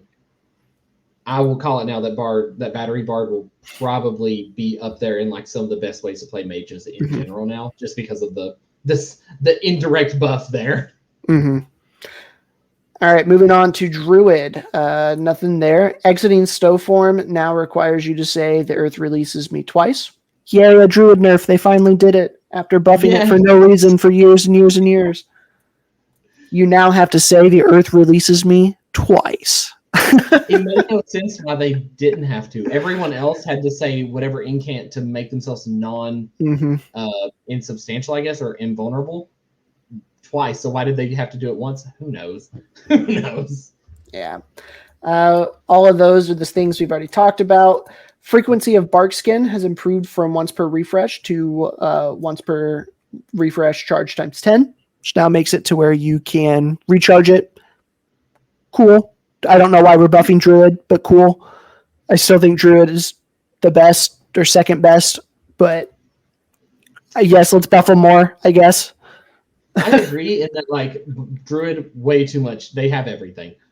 I am happy about this one in particular, though, because if you went to play just a pure summoner, there was not really a way to get any of your spells back. They're like all per refresh. So once you spend them, you could literally be a caster and have zero way to have anything to do the rest of the game. And I thought that felt just bad. So at least, I mean, give us Bark Skin charge 10. It's something. It's not great. I like it. Yeah. Boo-hoo. Druid mains can't do every single thing. Next up, Force Bolt has decreased in level from 4th to 2nd at the same frequency. Again, I don't know why. I don't get why we're buffing Druids. This is just another buff for them for no reason. The counter of that is Ice Ball has increased from 2nd to 4th and provides only 1 ball per purchase. That is a nerfed Ice Ball. That was very needed. I think the the worst state in the game is frozen. It's the least fun to play with. In most instances, it is worse than just dying, and there shouldn't be mechanics that are worse than death. Exactly. I think if we're not going to fix the issue with CC being worse than death, specifically the average respawn being like 20 to 30 seconds and ice balls being a flat 60, if we're not going to address that issue, at least make ice harder to obtain because it's way too frequent right now. So I think this is strictly better for the health of the game and for the internal balance of a druid. Yeah.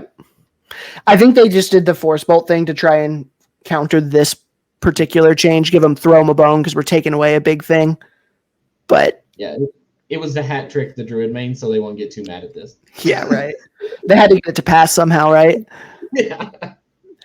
Gift of Earth has been reduced from 2 points of armor to 1 point, and the greater harden effect is now hardened. However, the enchantment no longer suppresses the bearer. Cool. Rebalance. I think it's probably going to be about the same. I mean, you can keep casting now, but with less armor. Cool. Yeah, I think it needed a tiny bit of love there. I mean, it's just kind of, just a little adjustment. That's fine. Yeah, no big deal. My favorite change of this whole patch is the simplification of the heal spell. So glad, so overdue. I think this is the best. They have gotten rid of that jumbled mess, and the White Light of Healing hath healed thee 5 times. Next patch, I'm expecting them to do this for Resurrect as well, would be my guess, but we'll see. I really hope they do. It is so inaccessible to new players. Healing is such an integral part of every game, of every fantasy. The heal spell is one of the most important. So whenever you tell them, oh, in our game, it's the most convoluted mess of incantation. Why? Yeah. Why was it like that? This is a great change. Yeah, agree. Frequency of imbue armor has been improved from once per refresh to once per life. Again, unneeded buff, but sure. Yeah. I guess they have to have some buff in here. It's fine. They don't need it. That's the hard part. And men can never move. So, Druid still S tier? Yeah, absolutely. Yes. Okay. Yeah. It got better with the rechargeable stuff and then the buffs here. The only negative that it got is Ice Ball, and everything else is a rebalance or a buff. Yeah, so it technically you could argue internally it got a nerf, but it got buffs. It got buffed again. It got buffs again. I don't understand how this happens. Like, and every year we call it out, and everyone's like, "Yeah, we don't know how it happened either." And then it happens again and again and again. This is just funny. Like, it's silly. Funny in the most maddening way. Yeah, it's silly. All right, healers, magic stabs, we did that. Spellcasting changes with the recharge, we did that. Circle of Protection has been completely rewritten and simplified, though it has a broadly similar effect. I have no idea. I haven't seen the rework on this. Do you have any insight? I personally never even ran Circle Protection, but Agreed. It is a lot of changes to it. I mean, they basically cleaned it up so much to where it's not a rules nightmare anymore. We'll probably just have to dive into it real quick when we get there to just see really what changed. It's a lot. It's a wall of text from what I remember. I gotcha. Fun. Greater Resurrect now removes curse from the target after reviving them. Cool. Good little buff there. Dispel Magic has been reduced from a 5th to a 4th level at the same frequency. Cool. Why are we buffing? I don't feel like on one hand, I think healers are probably fine in the state of the game.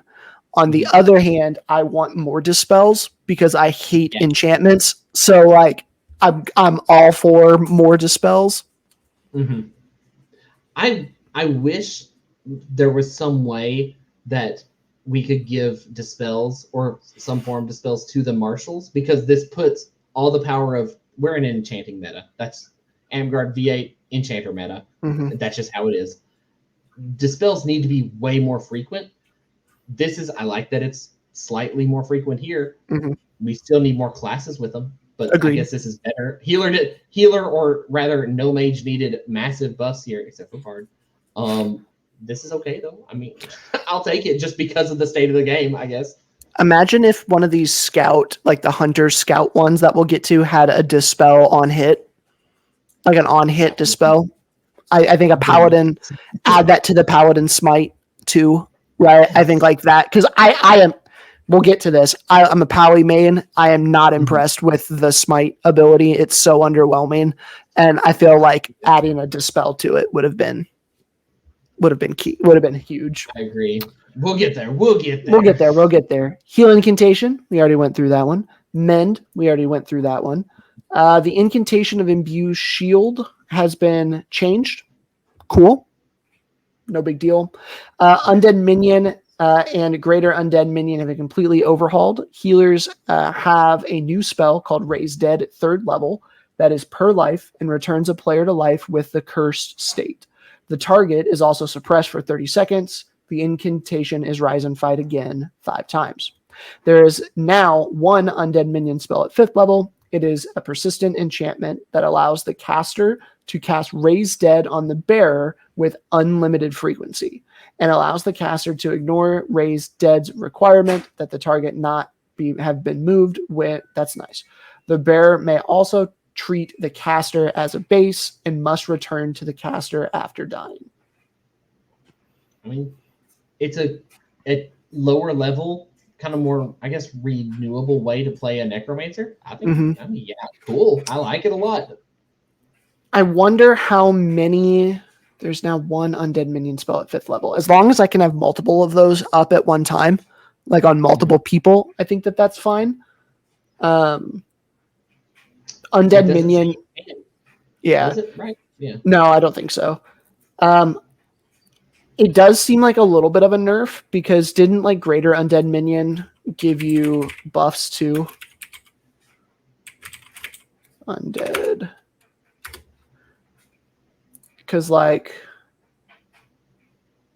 we did that. We did that. Okay, maybe not. I don't remember this then. For some reason, I was thinking that they got buffs, but I'm thinking of Druid Super Stack, the other silly thing. Oh yeah. Yeah. So all good on that one. We'll see. This is too much text for me to visualize without seeing it, like to see how this will actually change things. Mm-hmm. I think just the addition of Raise Dead could be just like even the 3rd level one. Since it's per life, that could be really strong. I mean, the target is suppressed for 30 seconds, but after that 30 seconds, they're just free to keep going. Keep going. Yeah. I could see this between this and then the changes to the spellcasters, this bumping healer up to S tier. I think that they're high A, low S at this point. For those of you who are wondering where I'm getting these, I'll link a video at some point in here to one of my tier lists that I did, my most recent one. Maybe when we're done with this in a couple of weeks, we can get Parhelion back on and we can do an updated tier list as we get some more reps in after playing a kingdom game or two with this.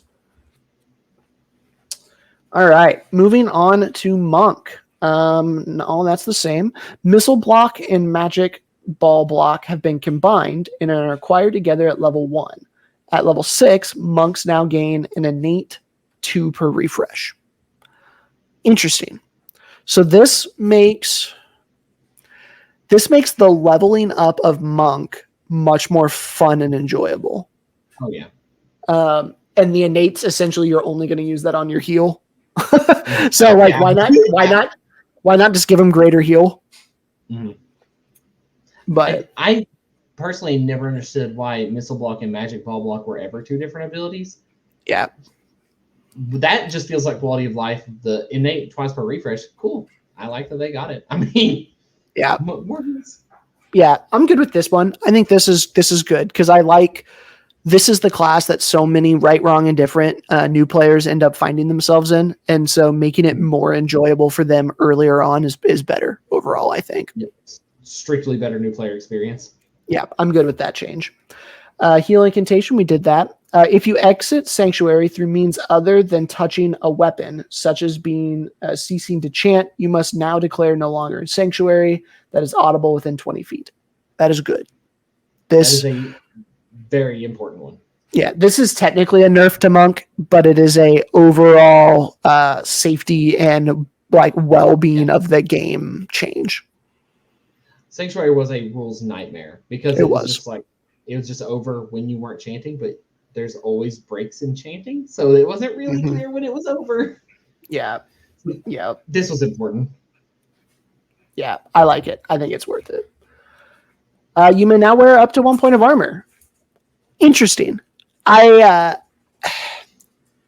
don't know, man. I don't That's a big know. buff. I don't know. I don't know if I like that. That could be really big. That is double the health of that class. I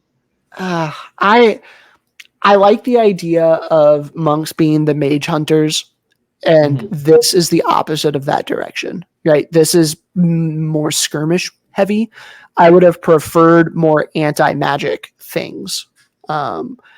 But this does make it like Bridge Wars was talking about this year of potentially making it to where you had to play one of every class.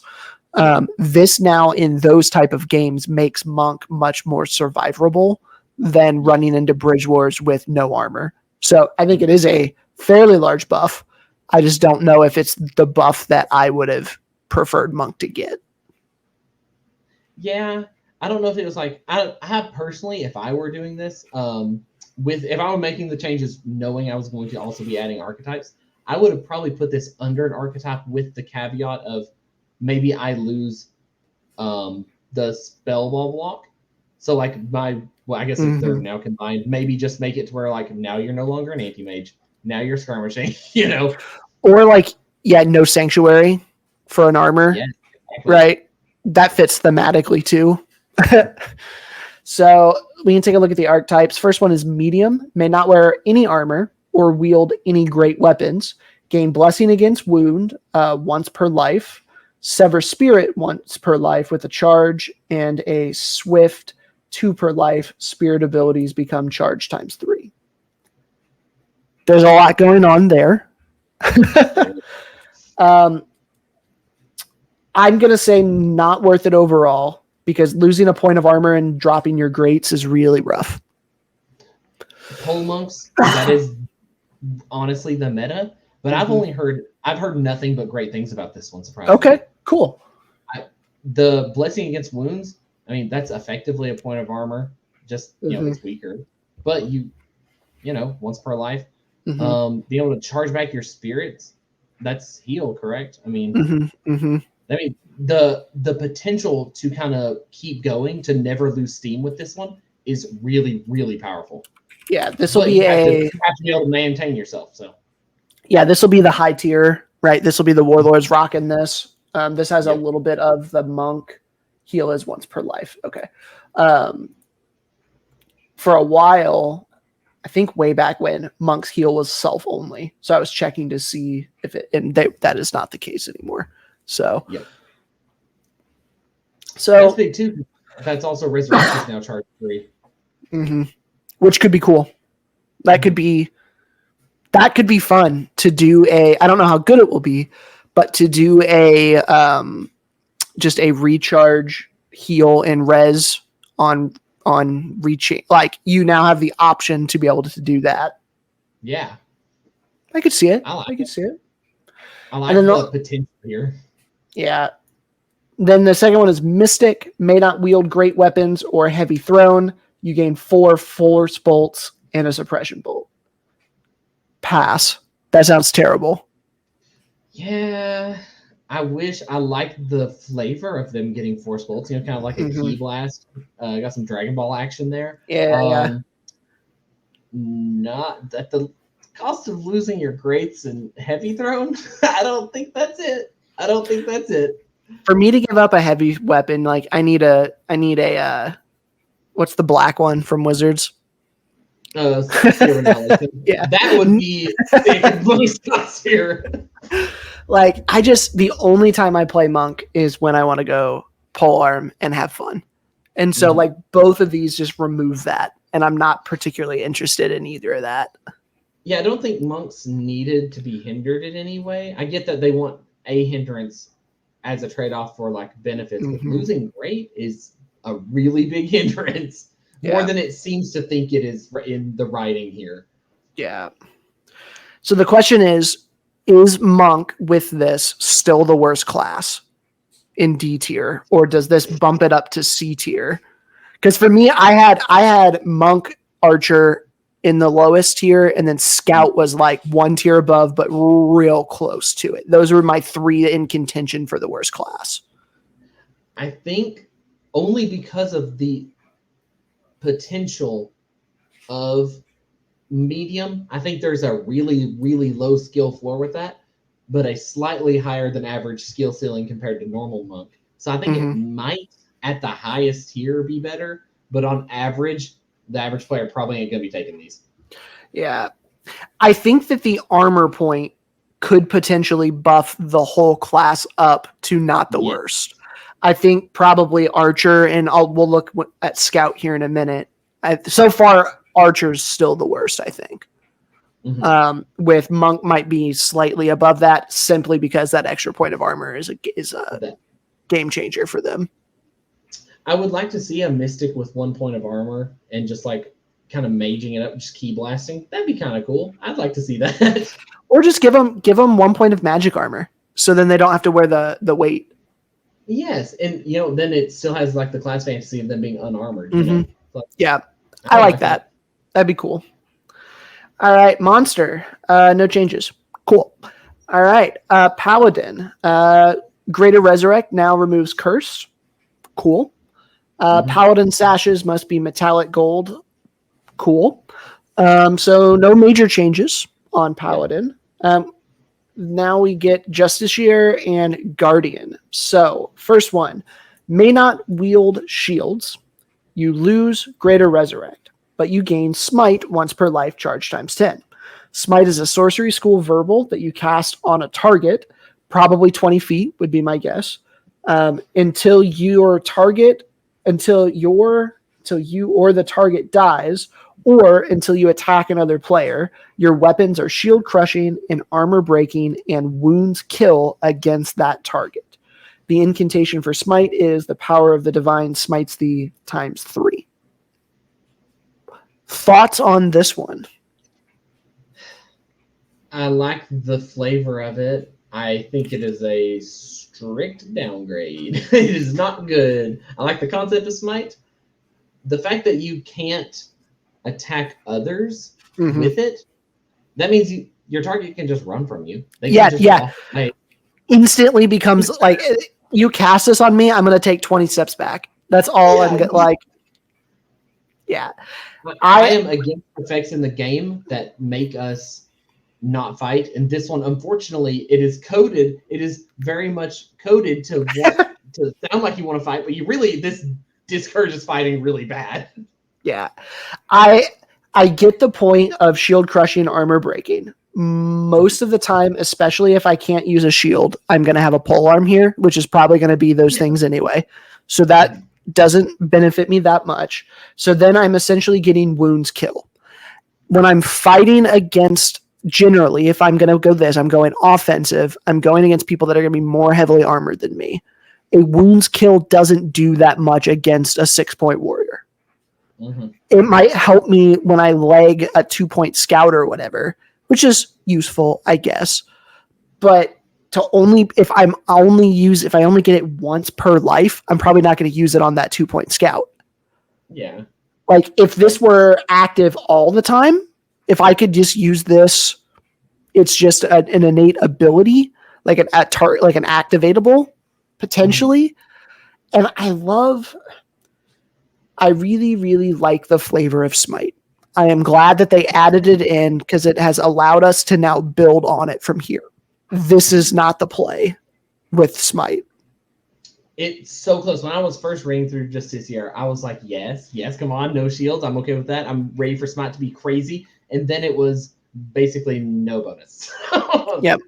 Yep. And you're losing greater res, which is so like, if I'm going to be losing my defensive capabilities, you need to make my offensive capability top tier. And this doesn't. You know, I mean, I would rather have what's the warrior ability that makes you command that attention, right? I would rather use that than this because then it at least like forces them to come to me. Actually, also what it reminds me of, because insult. No, sorry, I didn't clarify. Yes, insult. It also breaks if you attack someone else. So it's just like an insult, which also decentivizes fighting whoever just cast it on you because you don't want to be insulted. Yeah, not a fan. Give me a dispel on this, or give me a one-shot kill. Right? Like, imagine if my next shot ignores all armor. It becomes like a phase bolt or something. You know, like, okay, not phase bolt, but you know, if I hit the warrior, it instantly takes that limb or that kills that. Like, something like that is what smite needs to be.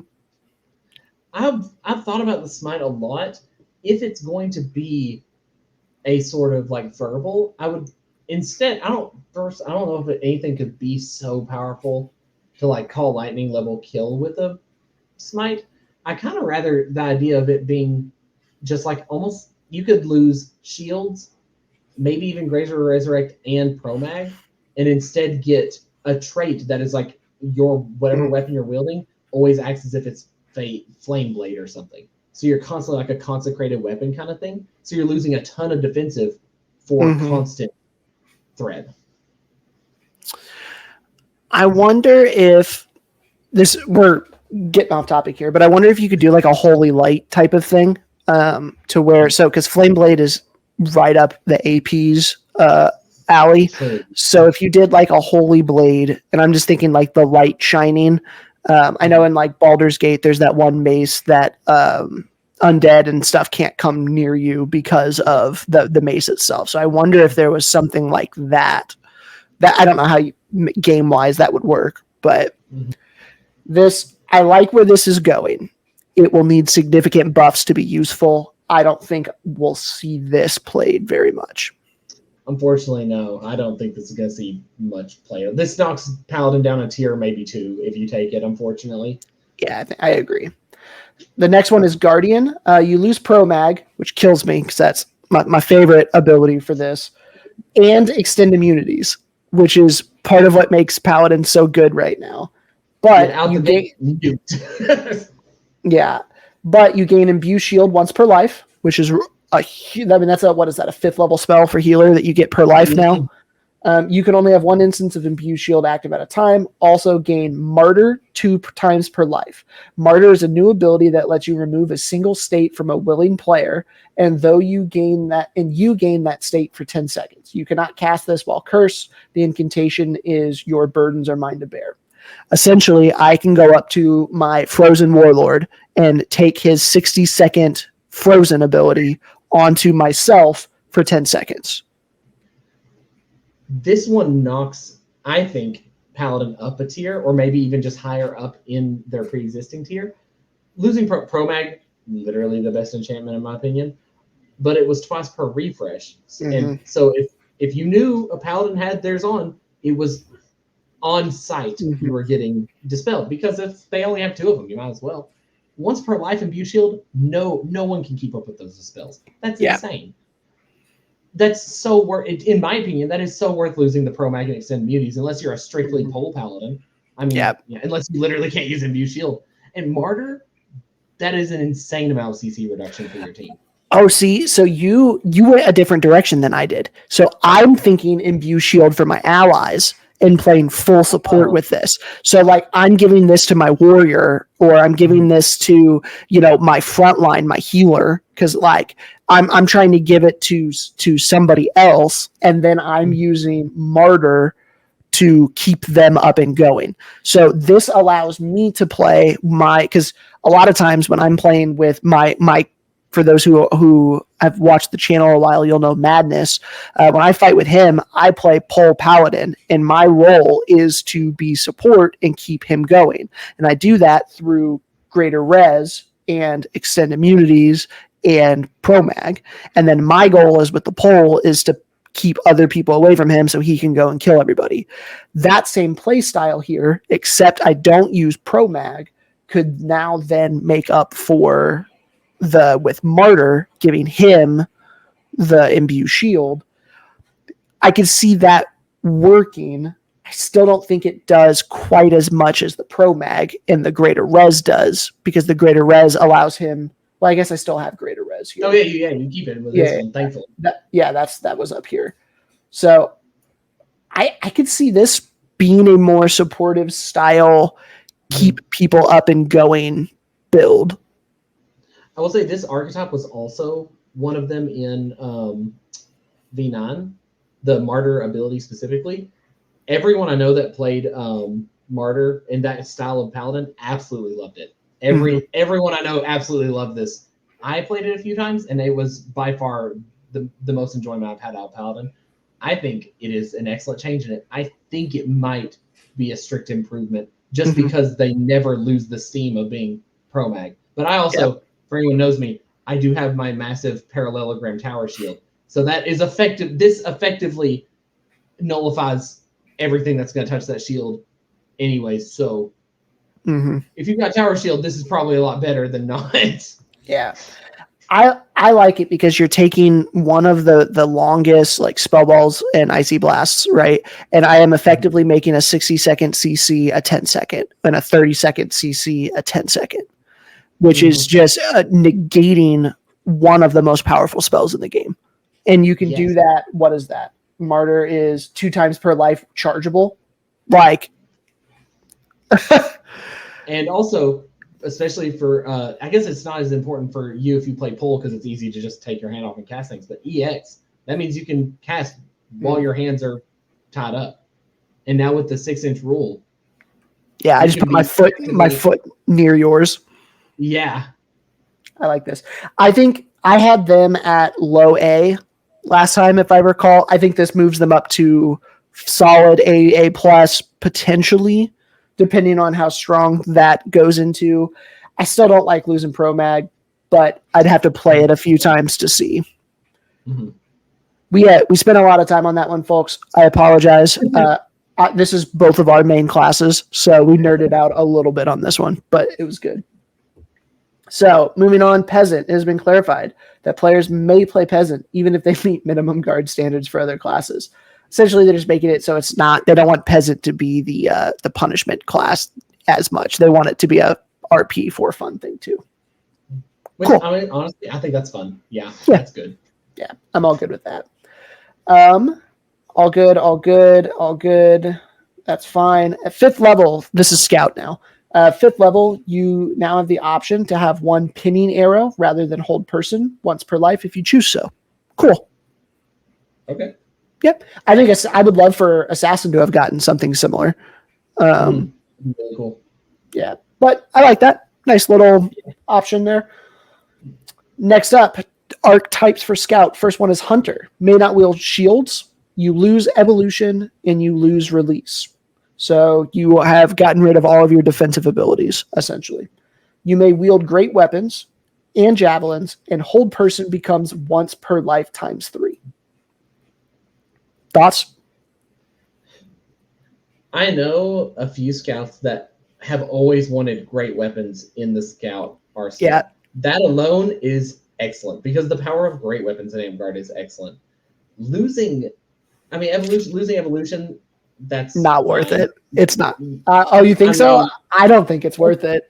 I mean, at the highest tier, evolution is crazy. On park level, very few people are using evolution. So, like, I think in the average player range, where you're just picking classes, not planning with your teammates per se, losing release, I think, is bigger. Because the scout, almost all of scout's abilities are EX, which in itself is very good. But see, it's so funny to me. Evolution is the only reason I would ever play Scout.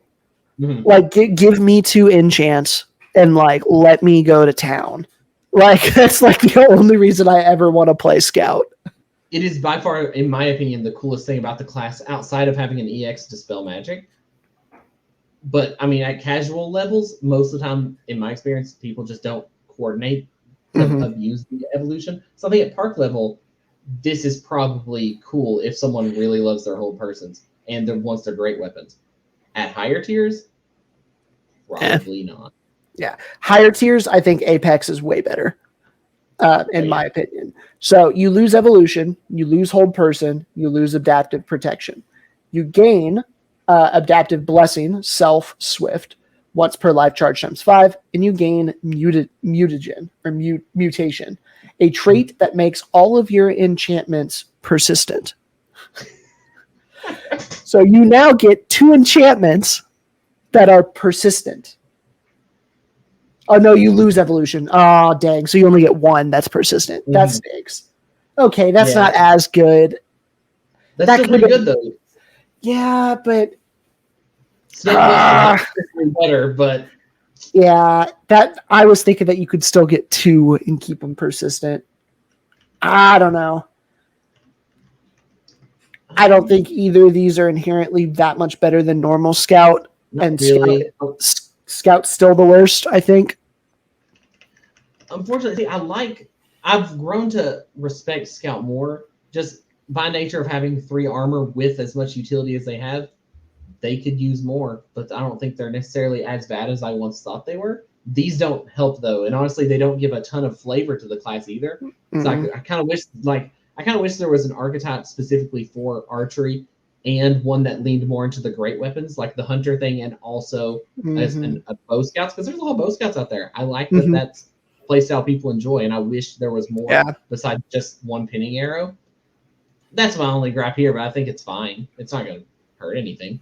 Yeah, it doesn't make it that it can't get that much worse for Scouts. How about that? There's not much lower you can go. Unfortunately.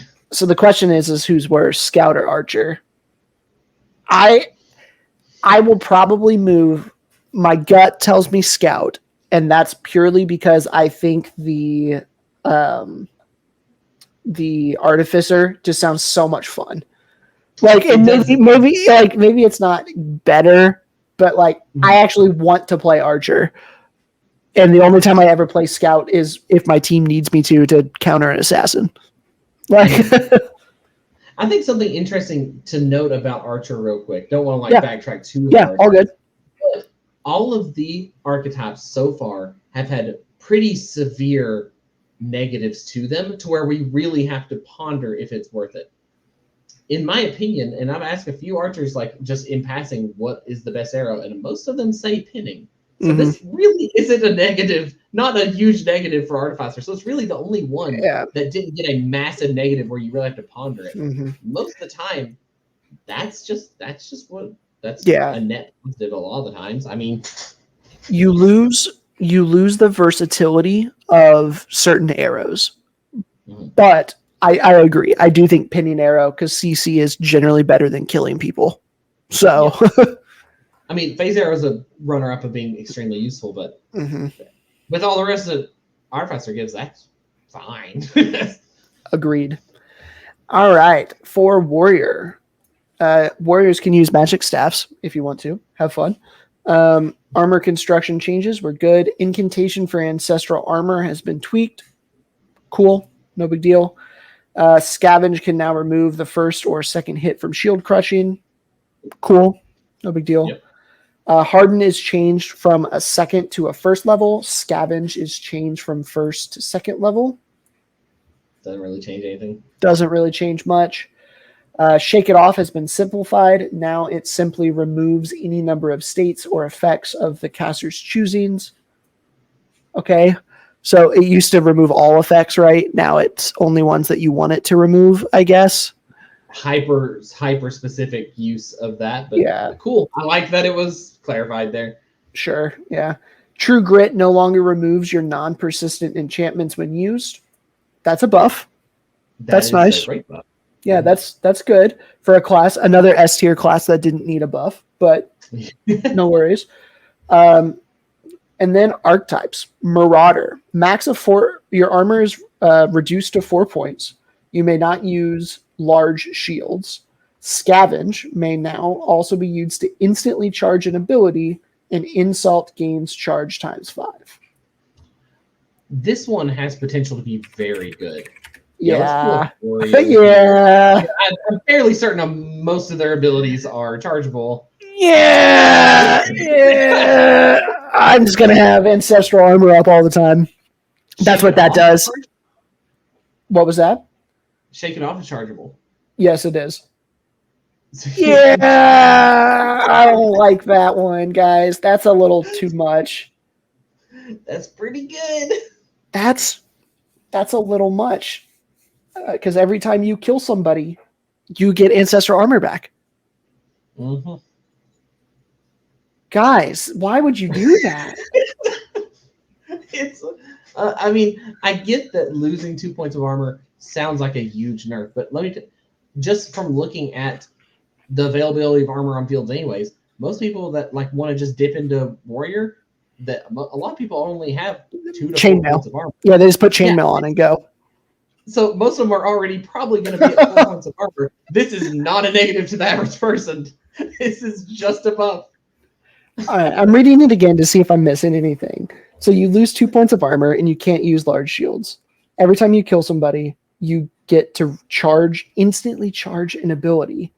An insult becomes chargeable. So you can charge Harden, you can charge True Grit, you can charge Insult. I think they still have to be chargeable themselves. Mm-hmm.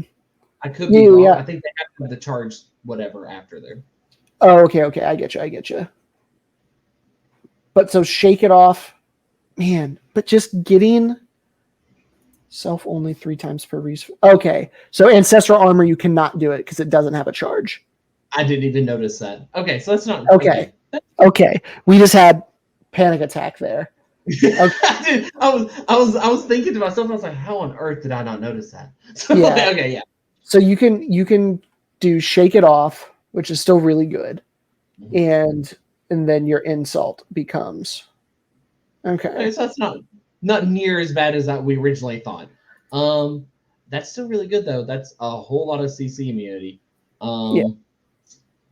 And for the people who have a 4-point kit or don't want to put on a whole set of 6 in the summer, there's no reason not to take this. Yeah, straight to benefit.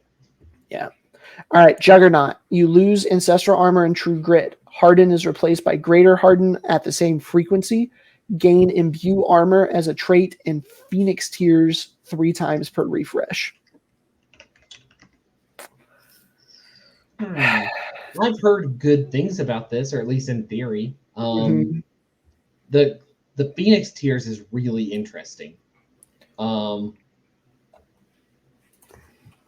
Greater Harden affects shields and weapons rather than just one or the other. Let's see.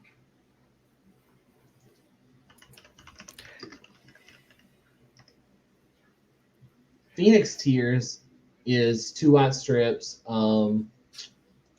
Enchanted player does not die as normal. When they would die, they just remove a strip and become frozen. But while they're whenever the frozen state ends, all wounds are removed, all states are removed. That are removed by death or respawning. All ongoing effects with a timer are expired. All equipment is fully repaired, and all enchantments other than persistent are removed. I like ancestral armor better. Yeah. Personally. Greater Harden's nice though for shields. Like if you're the main front line on your team, I could see taking this. But if I'm in a normal game, not a Bridge Wars, I still think normal warrior is probably the best. Yeah, I like the concept of the Phoenix Tears. That's extremely flavorful. I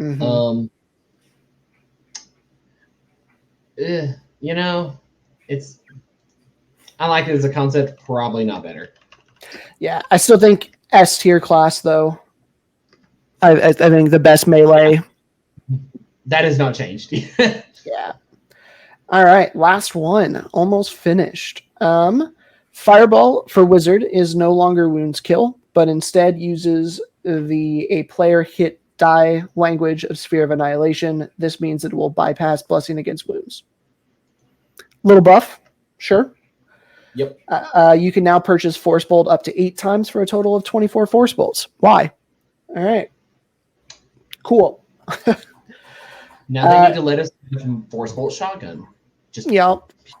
Yep. The incantation for Ravage has changed from Death shall ravage thy flesh and make thee fragile to Death shall make thee flagell. Cool. Shortened it up. Yeah, cool. And I guess Sphere of Annihilation now ignores all enchantments rather than only those that ignore or that protect equipment. I don't understand, why do we keep buffing the best class? Like Wizards S tier.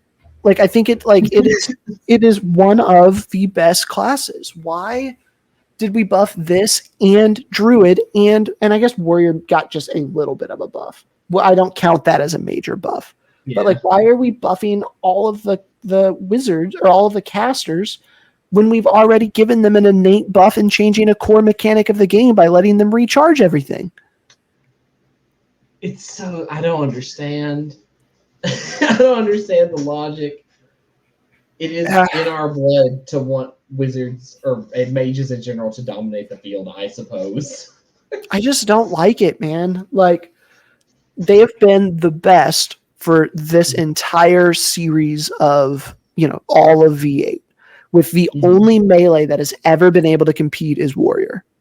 And now Bard did get dropped down when Paladin got bumped up when they made the major changes and buffs to Paladin. Fair. I think the Bard ones probably warranted. I put Healer at A tier with really close to S tier. It got buffs, got significant buffs. Wizard, already S tier, significant buffs.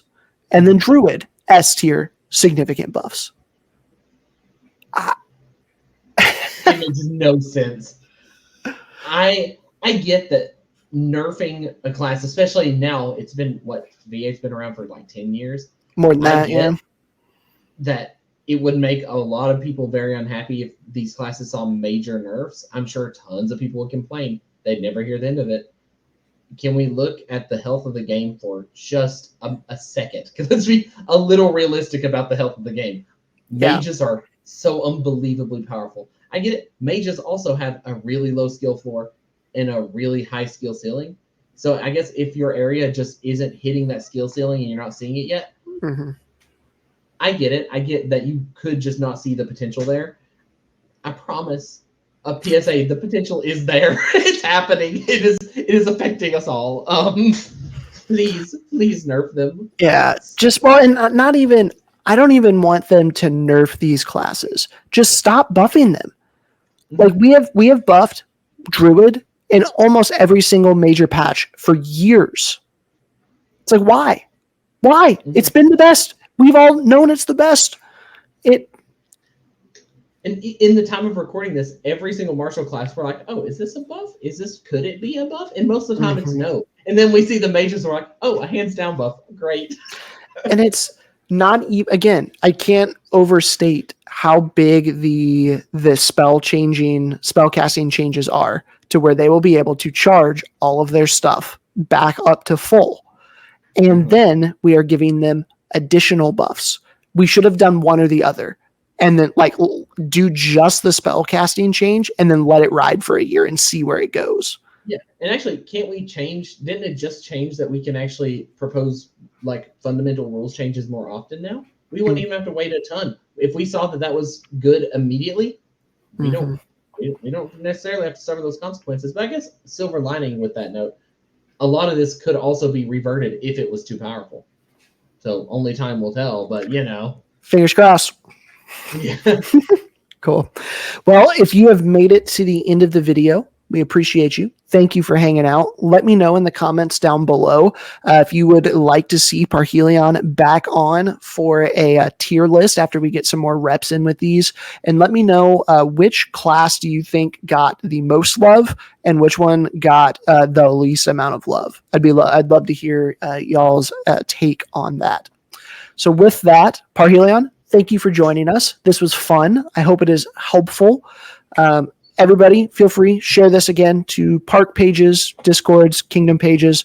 Would love to get this out and about. Get your opinions on it. So with that, we will see you next time. Peace.